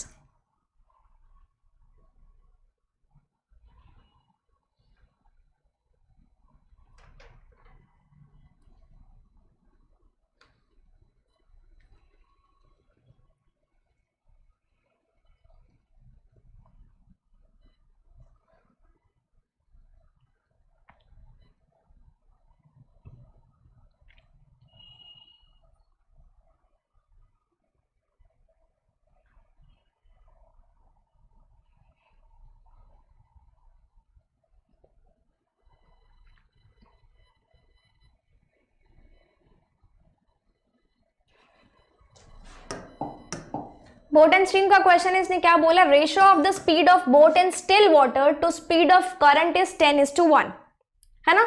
स्टिल वाटर में कितना है? 10 और करंट में कितना है? 1। स्टिल वाटर को किससे डिनोट करते हैं? U से, और करंट को किससे डिनोट करते हैं? V से। कितना रेशियो गिवन है? 10:1। अगर ratio of time taken by the boat to travel d kilometre downstream तो time taken to travel d minus 45 kilometre upstream कितना है 3:2। तो हमें d की वैल्यू फाइंड करनी है। यहां पे देखो, हमें अगर d की वैल्यू फाइंड करनी है तो गिवन क्या चीज है, टाइम का रेशो गिवन है, मतलब इस टाइम के रेशो से ही क्वेश्चन सॉल्व होगा, है ना। टाइम किसका गिवन है, डाउनस्ट्रीम का और अपस्ट्रीम का। रेशो क्या है 3:2। और आपको हमेशा पता है कि टाइम किसके बराबर होता है, डिस्टेंस अपॉन स्पीड के। मतलब हमें डाउनस्ट्रीम का डिस्टेंस भी पता हो, स्पीड भी पता हो, और अपस्ट्रीम का डिस्टेंस और स्पीड दोनों पता हो, है ना। तो अगर मुझे डाउनस्ट्रीम का डिस्टेंस जानना है तो दिया है d किलोमीटर। स्पीड, डाउनस्ट्रीम की स्पीड कितनी होती है u प्लस v, और अपस्ट्रीम की स्पीड कितनी होती है u माइनस v, है ना। तो u प्लस v कितना हो गया 11x, क्योंकि रेशो में था तो सीधा 10 + 1, 11 सीधा नहीं लिख सकते, x वेरिएबल लाना पड़ेगा क्योंकि रेशो में है। अपस्ट्रीम का डिस्टेंस कितना था d माइनस 45, और स्पीड कितनी है u माइनस v, मतलब 9x। रेशो कितना है 3:2। तो यहां से इसको सॉल्व करना है तो d bye 11x 3:2 cancel out हो गया, ऊपर ले जाओ। 6d बराबर कितना आ गया, x से x भी कैंसिल हो गया, 11d माइनस 45 इंटू 11। इसको इधर ले आओ, 5d किसके बराबर हो गया 45 इंटू 11 के। तो d की वैल्यू क्या आ गई, d की वैल्यू क्या आ गई 99। सिंपल, आपको अगर फॉर्मूला सारे पता है ना तो बहुत इजीली हो जाएगा, है ना। और अगर आपको बोट एंड स्ट्रीम का कॉन्सेप्ट वीडियो देखना है कि प्रॉपरली बेसिक से क्वेश्चन होते कैसे हैं, तो इसी चैनल पे एक प्लेलिस्ट अवेलेबल होगी कॉन्सेप्ट वीडियोस करके। उसमें क्वांट के भी टॉपिक्स की वीडियो है एकदम बेसिक से, और रीजनिंग के भी हैं। तो कोई भी टॉपिक अगर आपका वीक है तो वहां से देख सकते हो। मैंने टाइम, डिस्टेंस, स्पीड का भी ऑलरेडी उसमें करवाया हुआ है। ओके, नेक्स्ट क्वेश्चन पे चलते हैं। 45 सेकेंड्स।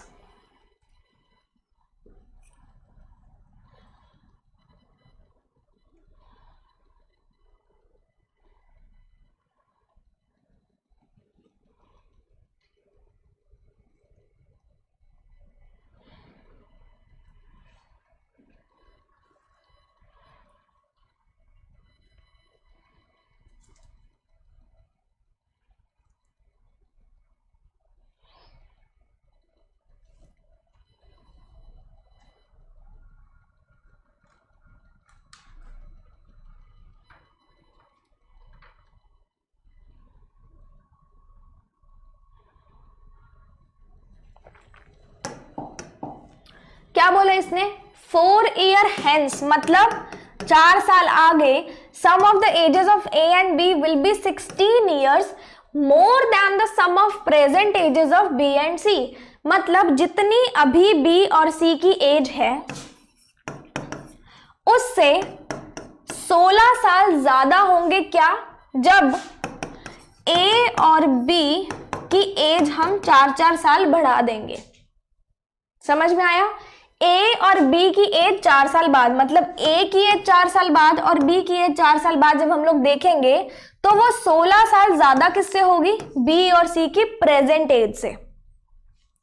ये ए और बी की प्रेजेंट एज है, ये बी और सी की प्रेजेंट एज है। उसने 4 ईयर हेंस बोला तो हमने ऐड कर दिया, मतलब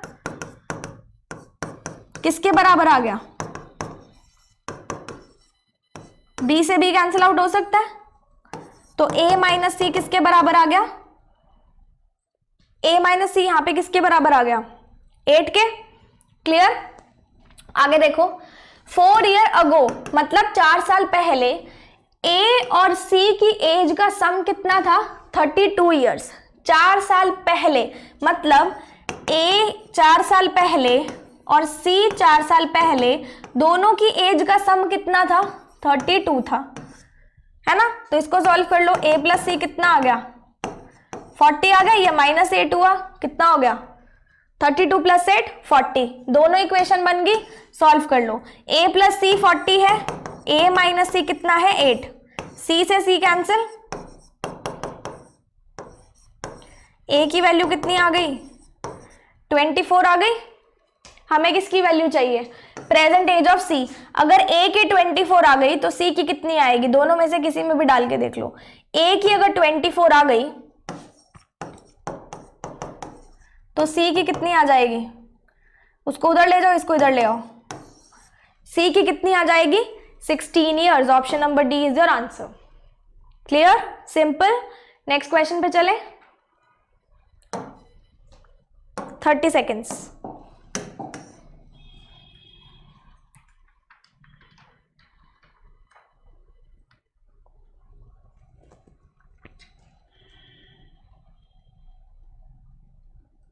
वो 16 2/3 है, 16 2/3 डेज, 162/3 नहीं है।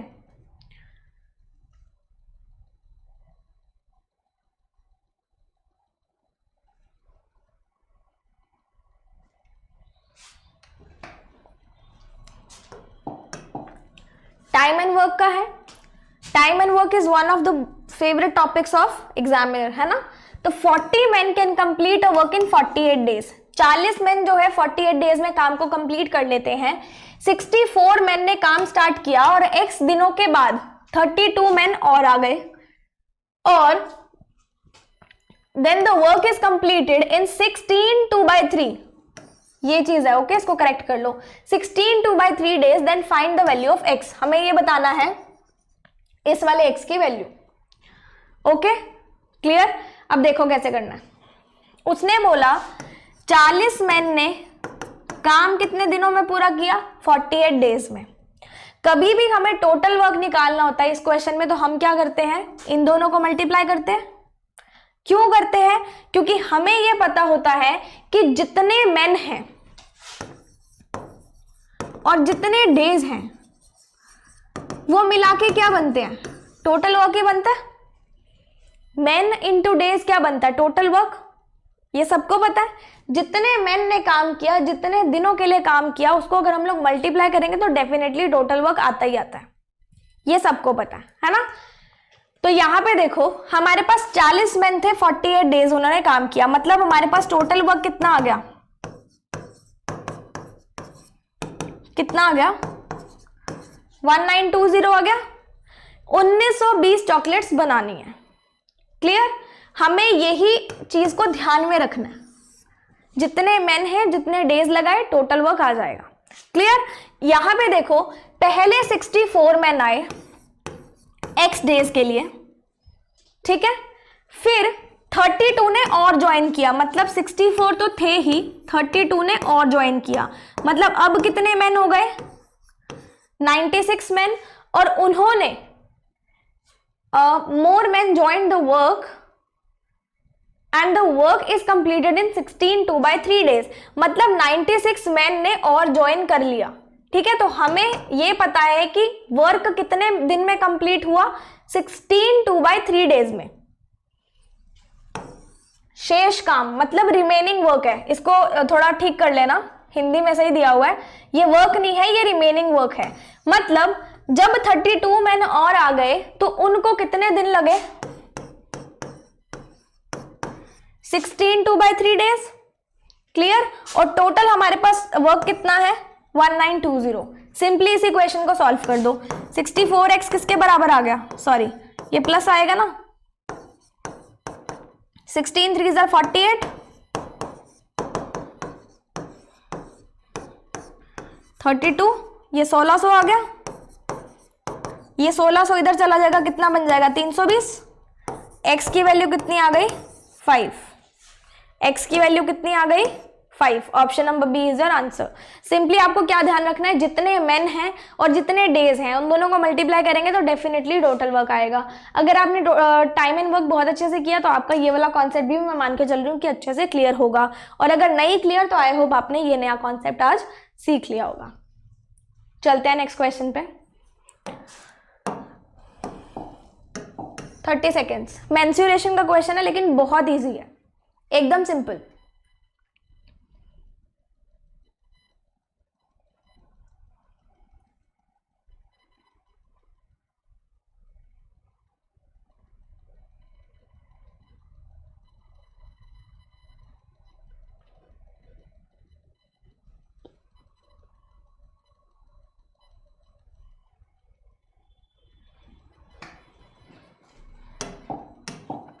क्या बोलता है, cost of gardening the circular field C at ₹10 per metre square. 10 रुपए पर मीटर स्क्वायर के हिसाब से अगर सर्कुलर फील्ड को हम लोग गार्डन करेंगे, मतलब उस पे खेती करेंगे, तो हमारे पास कितना हमारा पैसा लग जाएगा, 3465 rupees. Side of the square field S is equal to the diameter of the circular field. जो स्क्वायर फील्ड है उसकी जो साइड है वो किसके बराबर है, diameter of the circular field. मतलब इस सर्कुलर फील्ड का जितना डायमीटर आएगा उसके बराबर क्या है, स्क्वायर फील्ड का साइज है। तो हमें पेरीमीटर किसका बताना है, स्क्वायर फील्ड का। सबसे पहले ये देखो क्वेश्चन में गिवन क्या है, क्वेश्चन में हमारे पास गिवन है सर्कल का, उसी से ही शुरू करते हैं। यहां पे देखो, अगर किसी को नहीं पता चलता ना कि एरिया लेना है या पेरीमीटर लेना है, अगर पर मीटर लिखा होता फिर हम लोग पेरीमीटर लेते, और अगर पर मीटर स्क्वायर लिखा है फिर हम लोग एरिया लेंगे। ठीक है, आप लोग यूनिट देख लिया करो, यूनिट से आपको पहचान हो जाएगी। पर मीटर स्क्वायर है मतलब एरिया होगा। दैट मीन्स अगर हम लोग पूरे के पूरे एरिया को 10 से मल्टीप्लाई करेंगे, मतलब पर यूनिट 10 का है, तो टोटल कॉस्ट कितनी आई, इतना हमारा एरिया था, 10 रुपए पर मीटर स्क्वायर के हिसाब से कॉस्ट लगाई तो इतनी आ गई। एरिया हमारे पास कितना आ गया, एरिया सर्कुलर फील्ड का होता क्या, पाई आर स्क्वायर।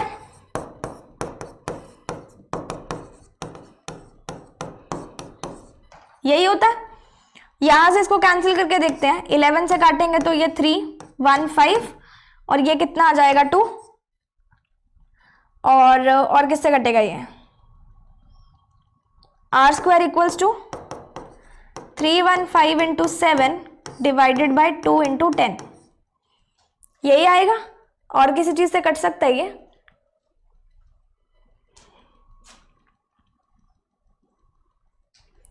तो इसको अगर देखें तो 315 किससे जा सकता है, 7 से जाता है, 7 4 जार 28, 7 4 जार 28 होता है, 35 बचा, 45 आ गया, ये आ जाएगा। क्लियर। अब इसकी भी बाइफर्केशन अगर करी जाए तो 10 को हम लोग 5 इंटू 2 लिख सकते हैं। ठीक है, यहां से अगर देखेंगे स्क्वायर को हटाना है, मतलब r किसके बराबर आ जाएगा, 7 इंटू 7, 45 को क्या लिख सकते हैं, 5 इंटू 9 डिवाइड बाय क्या है, 5 से 5 कैंसिल हो गया। रूट निकालना है, रूट में से अगर निकालना है तो 7 इंटू 7 का बाहर 7 आ जाएगा, 9 का स्क्वायर रूट 3 होता है, 2 का 2, r किसके बराबर आ गया, 21/2। क्लियर, समझ में आ गया। उसने क्या बोला था, साइड जो है स्क्वायर का वो डायामीटर के बराबर है। डायामीटर हमेशा क्या होता है, 2 मल्टीप्लाई बाय रेडियस। रेडियस अगर हमारे पास 21/2 है तो हमारा डायामीटर कितना हो जाएगा, 21 हो जाएगा। पेरीमीटर निकालना है स्क्वायर का, पेरीमीटर मतलब 4 इंटू साइड, कितना हो जाएगा 84। Option number B is your answer. Simple था, बस आपको 2 फॉर्मूलाज चाहिए थे, एरिया ऑफ सर्कल और perimeter of square. Next question पे चलते हैं। 30 सेकेंड्स।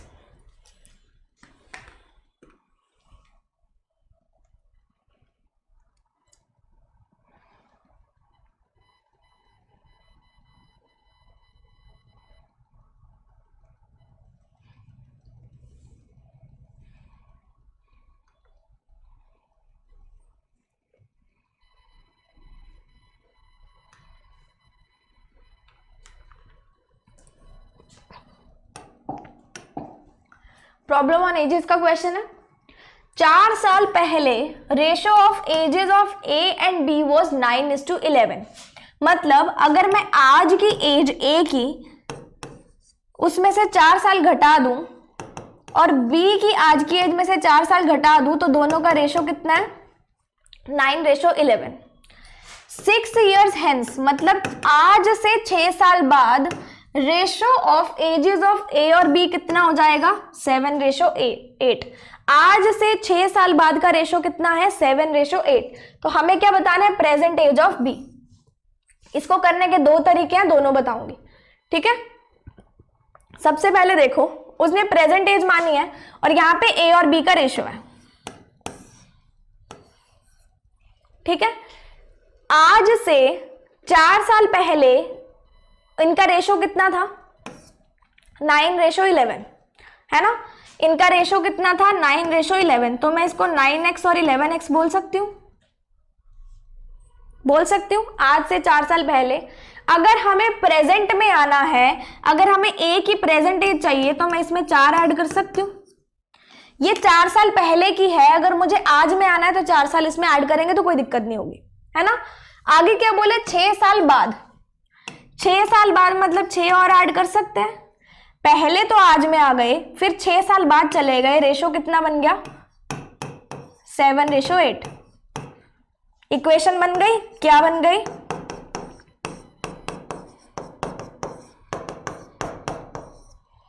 सॉल्व कर सकते हैं, करके देख लेते हैं। 9 8 72 plus 80 equals to 77x plus 70, कितना आ जाएगा ये, 5x बराबर 10, x बराबर 2। x बराबर 2 आया, हमें क्या चाहिए, present age of b। Present age मतलब ये चाहिए, कितनी हो जाएगी, 11 × 2 22 plus 4 26। Option number C is your answer. एक तरीका तो ये है, दूसरा तरीका मैं बताती हूं आपको, ठीक है। आप जिस शॉर्टकट तरीके से करते हो ना, वही शॉर्टकट बताऊंगी। 4 साल पहले इन दोनों की एजेस का रेशियो कितना था, और 6 साल बाद कितना रेशियो है, 7:8। सबसे पहले डिफरेंस देखो, इसका 2 है, इसका 3 है, डिफरेंस सेम नहीं है, सेम बनाना पड़ेगा। यहां से देखो डिफरेंस 2 है ना, इस 2 को इन दोनों से मल्टीप्लाई कर दो, रेशियो देखो नया क्या बनेगा। अब डिफरेंस निकालो, कितना आएगा, 5। डिफरेंस सेम आ गया। और यहां से देखो 4 साल पहले और 6 साल बाद, मतलब इन दोनों के बीच में कितने ईयर का डिफरेंस है, ये 4 साल पहले के और ये 6 साल बाद के, मतलब टोटल हमारे पास कितने साल है, 10 साल है। अगर हमारे पास यहां डिफरेंस 5 का आ रहा है और यहां 10 का आ रहा है, मतलब दोनों बराबर है। दैट मीन्स ये जो 5 रेशो का है ये 10 के बराबर है, मतलब ये जो 5 डिफरेंस निकला है रेशो का, ये 10 साल के बराबर है। तो एक रेशो का डिफरेंस कितना होगा, 2 हो जाएगा। या तो आप 4 साल पहले की एज निकाल के प्रेजेंट में आ जाओ, या 6 साल बाद की एज निकाल के प्रेजेंट में आ जाओ, दोनों से करते हैं। अगर एक आर की वैल्यू 2 आई है तो 9 की कितनी आ जाएगी, 18, 11 की कितनी आ जाएगी, 22। हमें यहां पे बी की प्रेजेंट एज, मतलब 4 साल पहले की 22 थी, ये 4 साल बाद की कितनी हो जाएगी, 26। इस तरीके से भी कर सकते हो, कितना आ जाएगा, 32। ये 6 साल बाद की है तो मतलब 6 साल पहले की कितनी हो जाएगी, 26 हो जाएगी। क्लियर, ये इसका शॉर्टकट था। नेक्स्ट क्वेश्चन पे चलते हैं।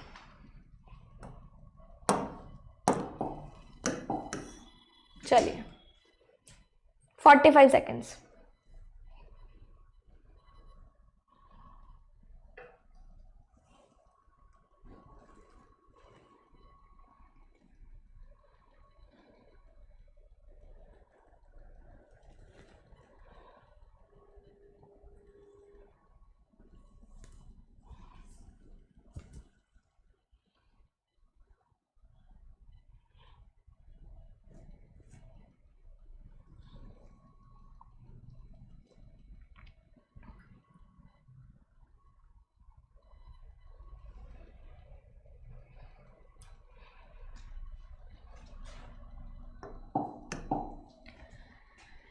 The cost price of 2 chair is same, 2 chairs का कॉस्ट प्राइस सेम है।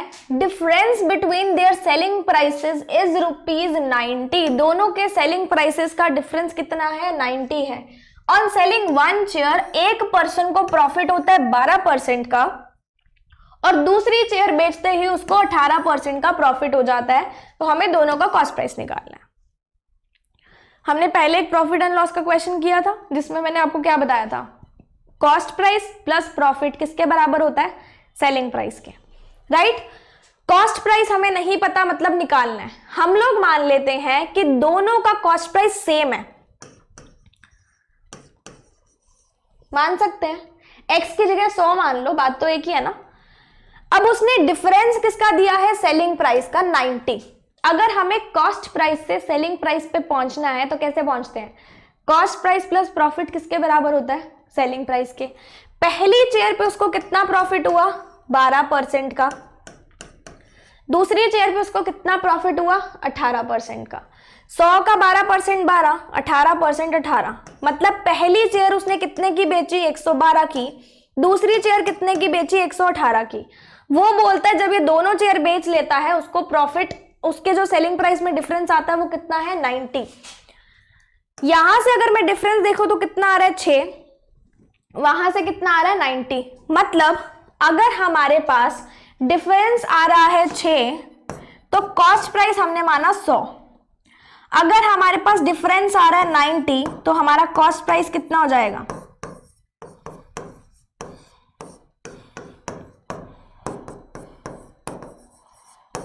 कितना आ गया cost price, 1500। 1500 rupees is the cost price of both the chairs. आप लोग लेट करके करोगे, बहुत इजीली सॉल्व हो जाएगा। ओके, नेक्स्ट क्वेश्चन पे चलें।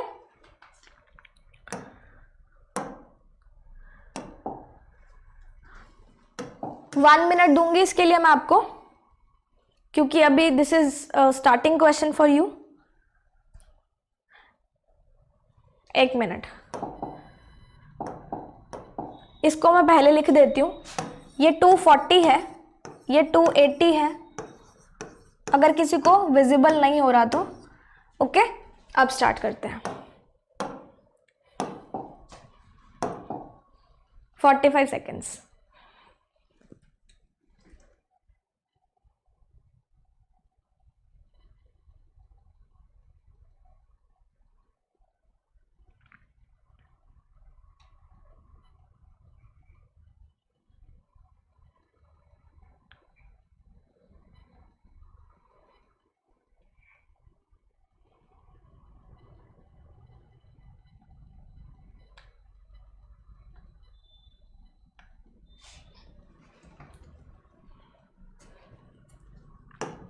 देखें क्वेश्चन में क्या कहता है, यहां पे हमको बार ग्राफ में क्या दिया है, total number of male and female जो 4 डिफरेंट टाउन्स में रहते हैं, ये आपको गिवन है यहाँ पे।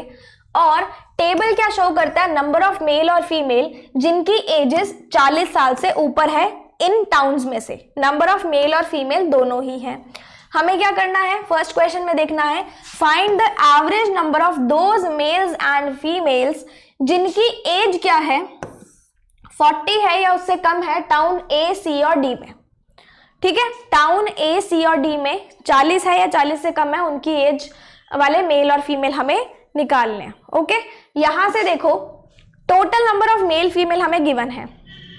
अगर टोटल गिवन है मतलब टोटल किस किस के बराबर होंगे, 40 साल से कम वाले भी होंगे, बिलो या इक्वल टू 40, या फिर 40 साल से ज्यादा वाले होंगे, है ना। दोनों कैटेगरीज ही बनेंगी, 40 साल वाले इसके अंदर आ गए और 40 साल से ऊपर वाले आ गए।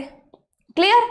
अब हमें अगर 40 साल से ऊपर वाले पता है और टोटल पता है तो बिलो वाले निकाल सकते हैं, डेफिनेटली निकाल सकते हैं। मतलब टोटल में से अगर हम लोग अबव वाले माइनस कर देंगे तो बिलो वाले आ जाएंगे।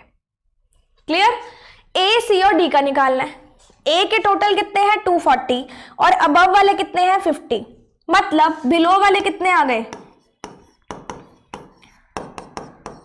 190 आ गए। सी के टोटल कितने हैं 260, अबव वाले कितने हैं 110, तो 260 माइनस 110 कितना आया 150। डी के टोटल कितने हैं 320 और अबव वाले कितने हैं 120, मतलब कितने आ गए 200। ए, सी और डी के बिलो एज वाले मेल और फीमेल हमने निकाल लिए। उसने क्या पूछा है एवरेज। एवरेज क्या होता है total upon number of factors. कितने टाउन्स का पूछा है 3 टाउन्स का, इन तीनों का टोटल कर लो कितना आ जाएगा 40, 540, कितना आ जाएगा 270, कितना आ जाएगा, oh sorry I am really sorry, कितना आ जाएगा 180, कितना आ गया, ऑप्शन नंबर ए 180। क्लियर, समझ में आ गया? ओके, चले नेक्स्ट क्वेश्चन पे। 30 सेकेंड्स।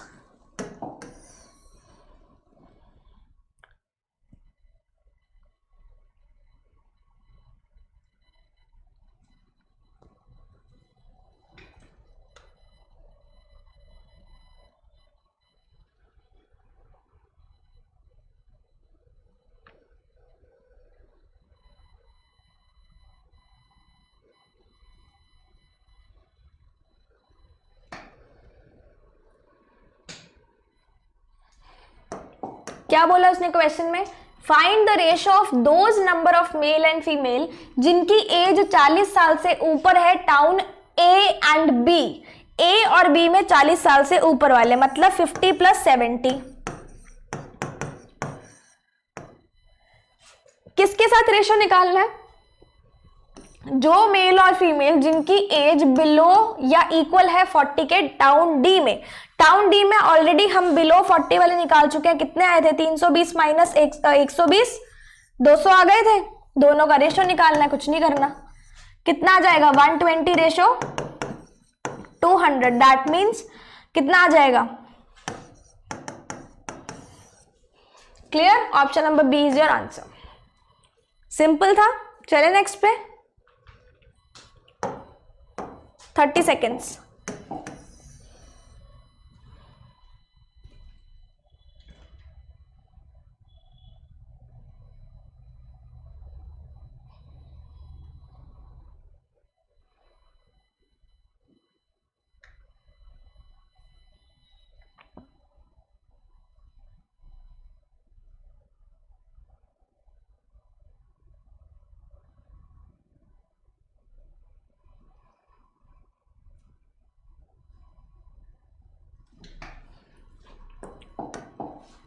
क्या बोलता है ये?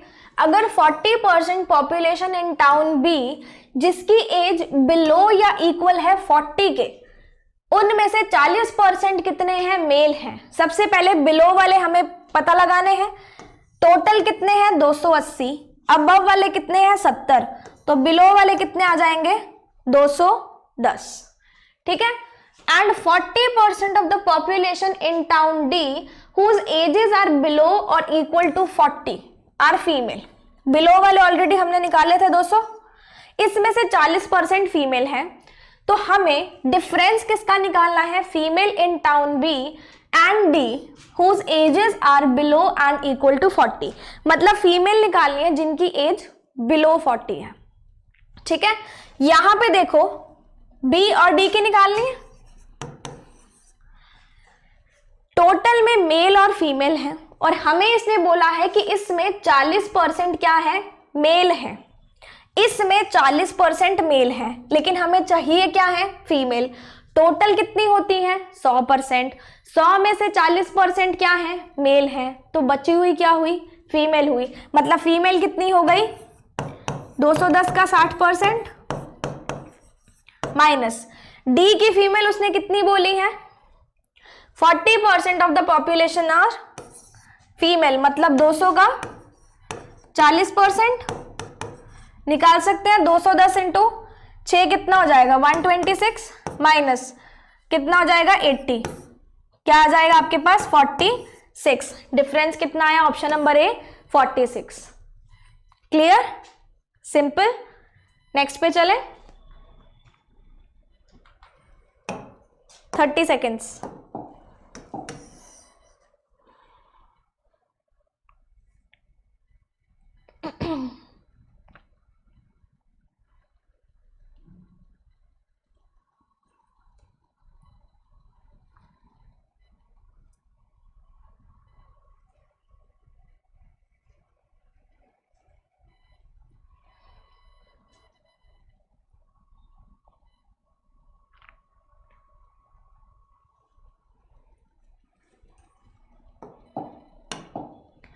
Number of males and female in town A जिनकी एज 40 या उससे कम है is what percent less than the number of male and female in town D जिनकी एज 40 या 40 से कम है।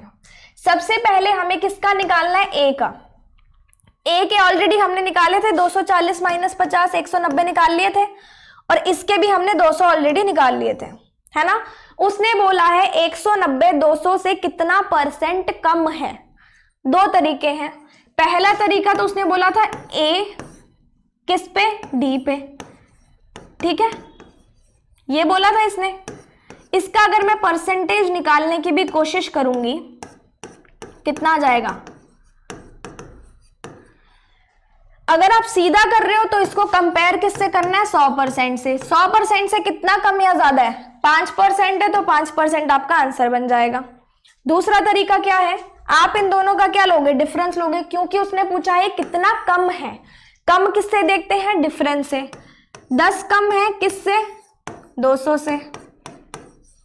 हो जाएगा, कितना आ गया, 5%।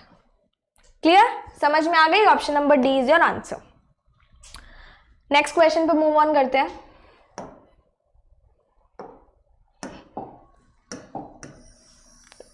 Thirty seconds.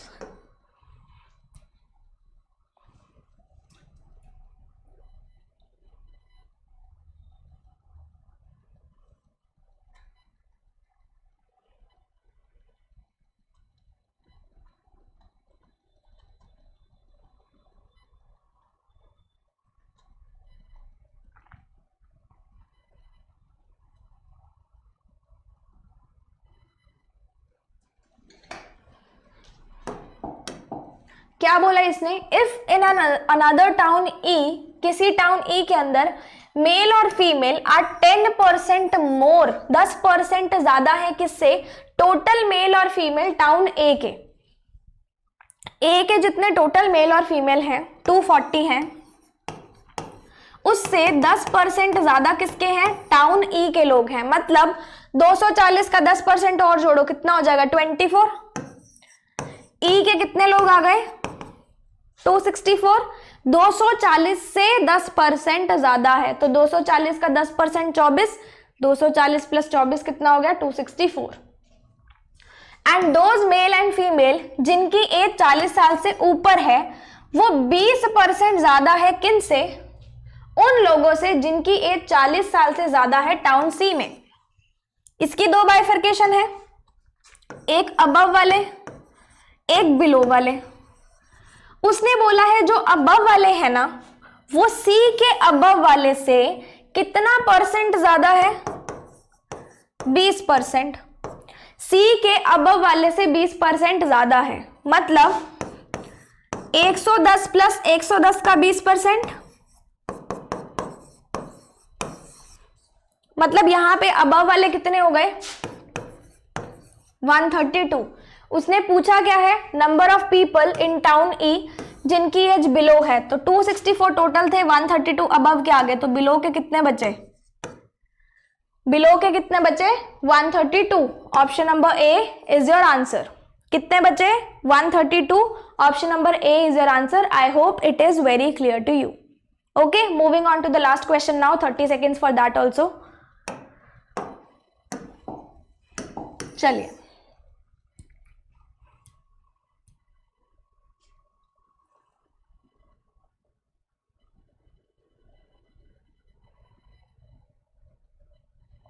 बेसिक तरीके से होगा ये।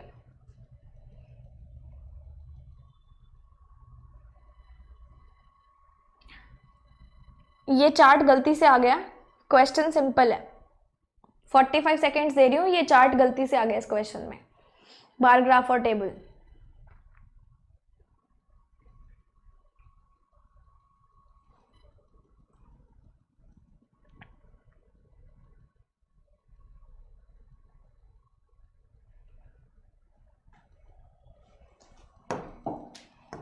Ignore this, okay.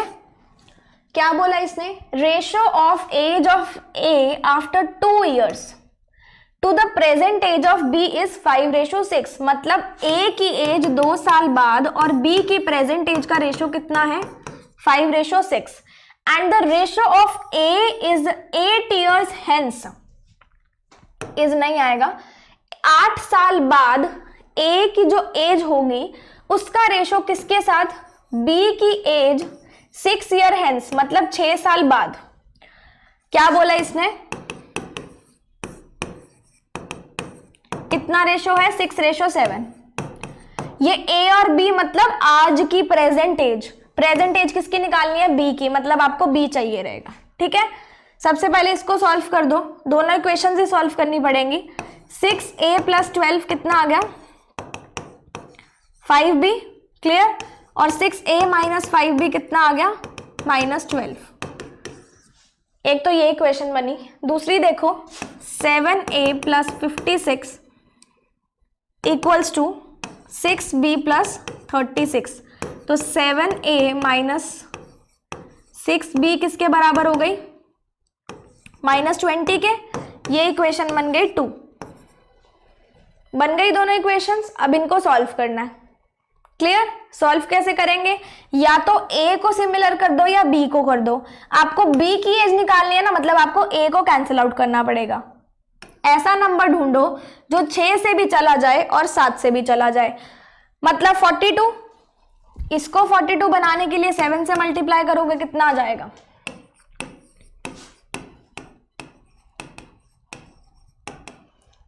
12 × 7, क्लियर। इसको किससे मल्टीप्लाई करोगे, 6 से, तो 42 बन जाएगा।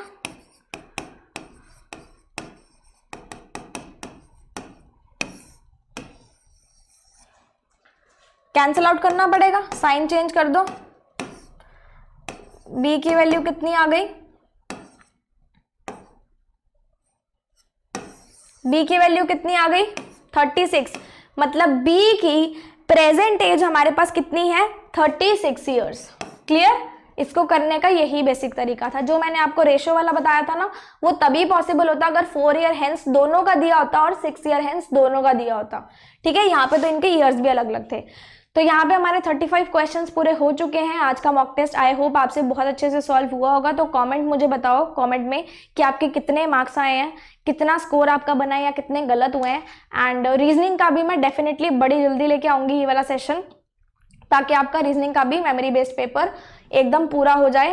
एंड आई होप आपको आज का सेशन अच्छा लगा होगा। तो रीजनिंग के लिए भी आप जुड़े रहना मेरे साथ, बहुत जल्दी आएगा। Till then stay tuned. This was all for today. Good luck and stay happy.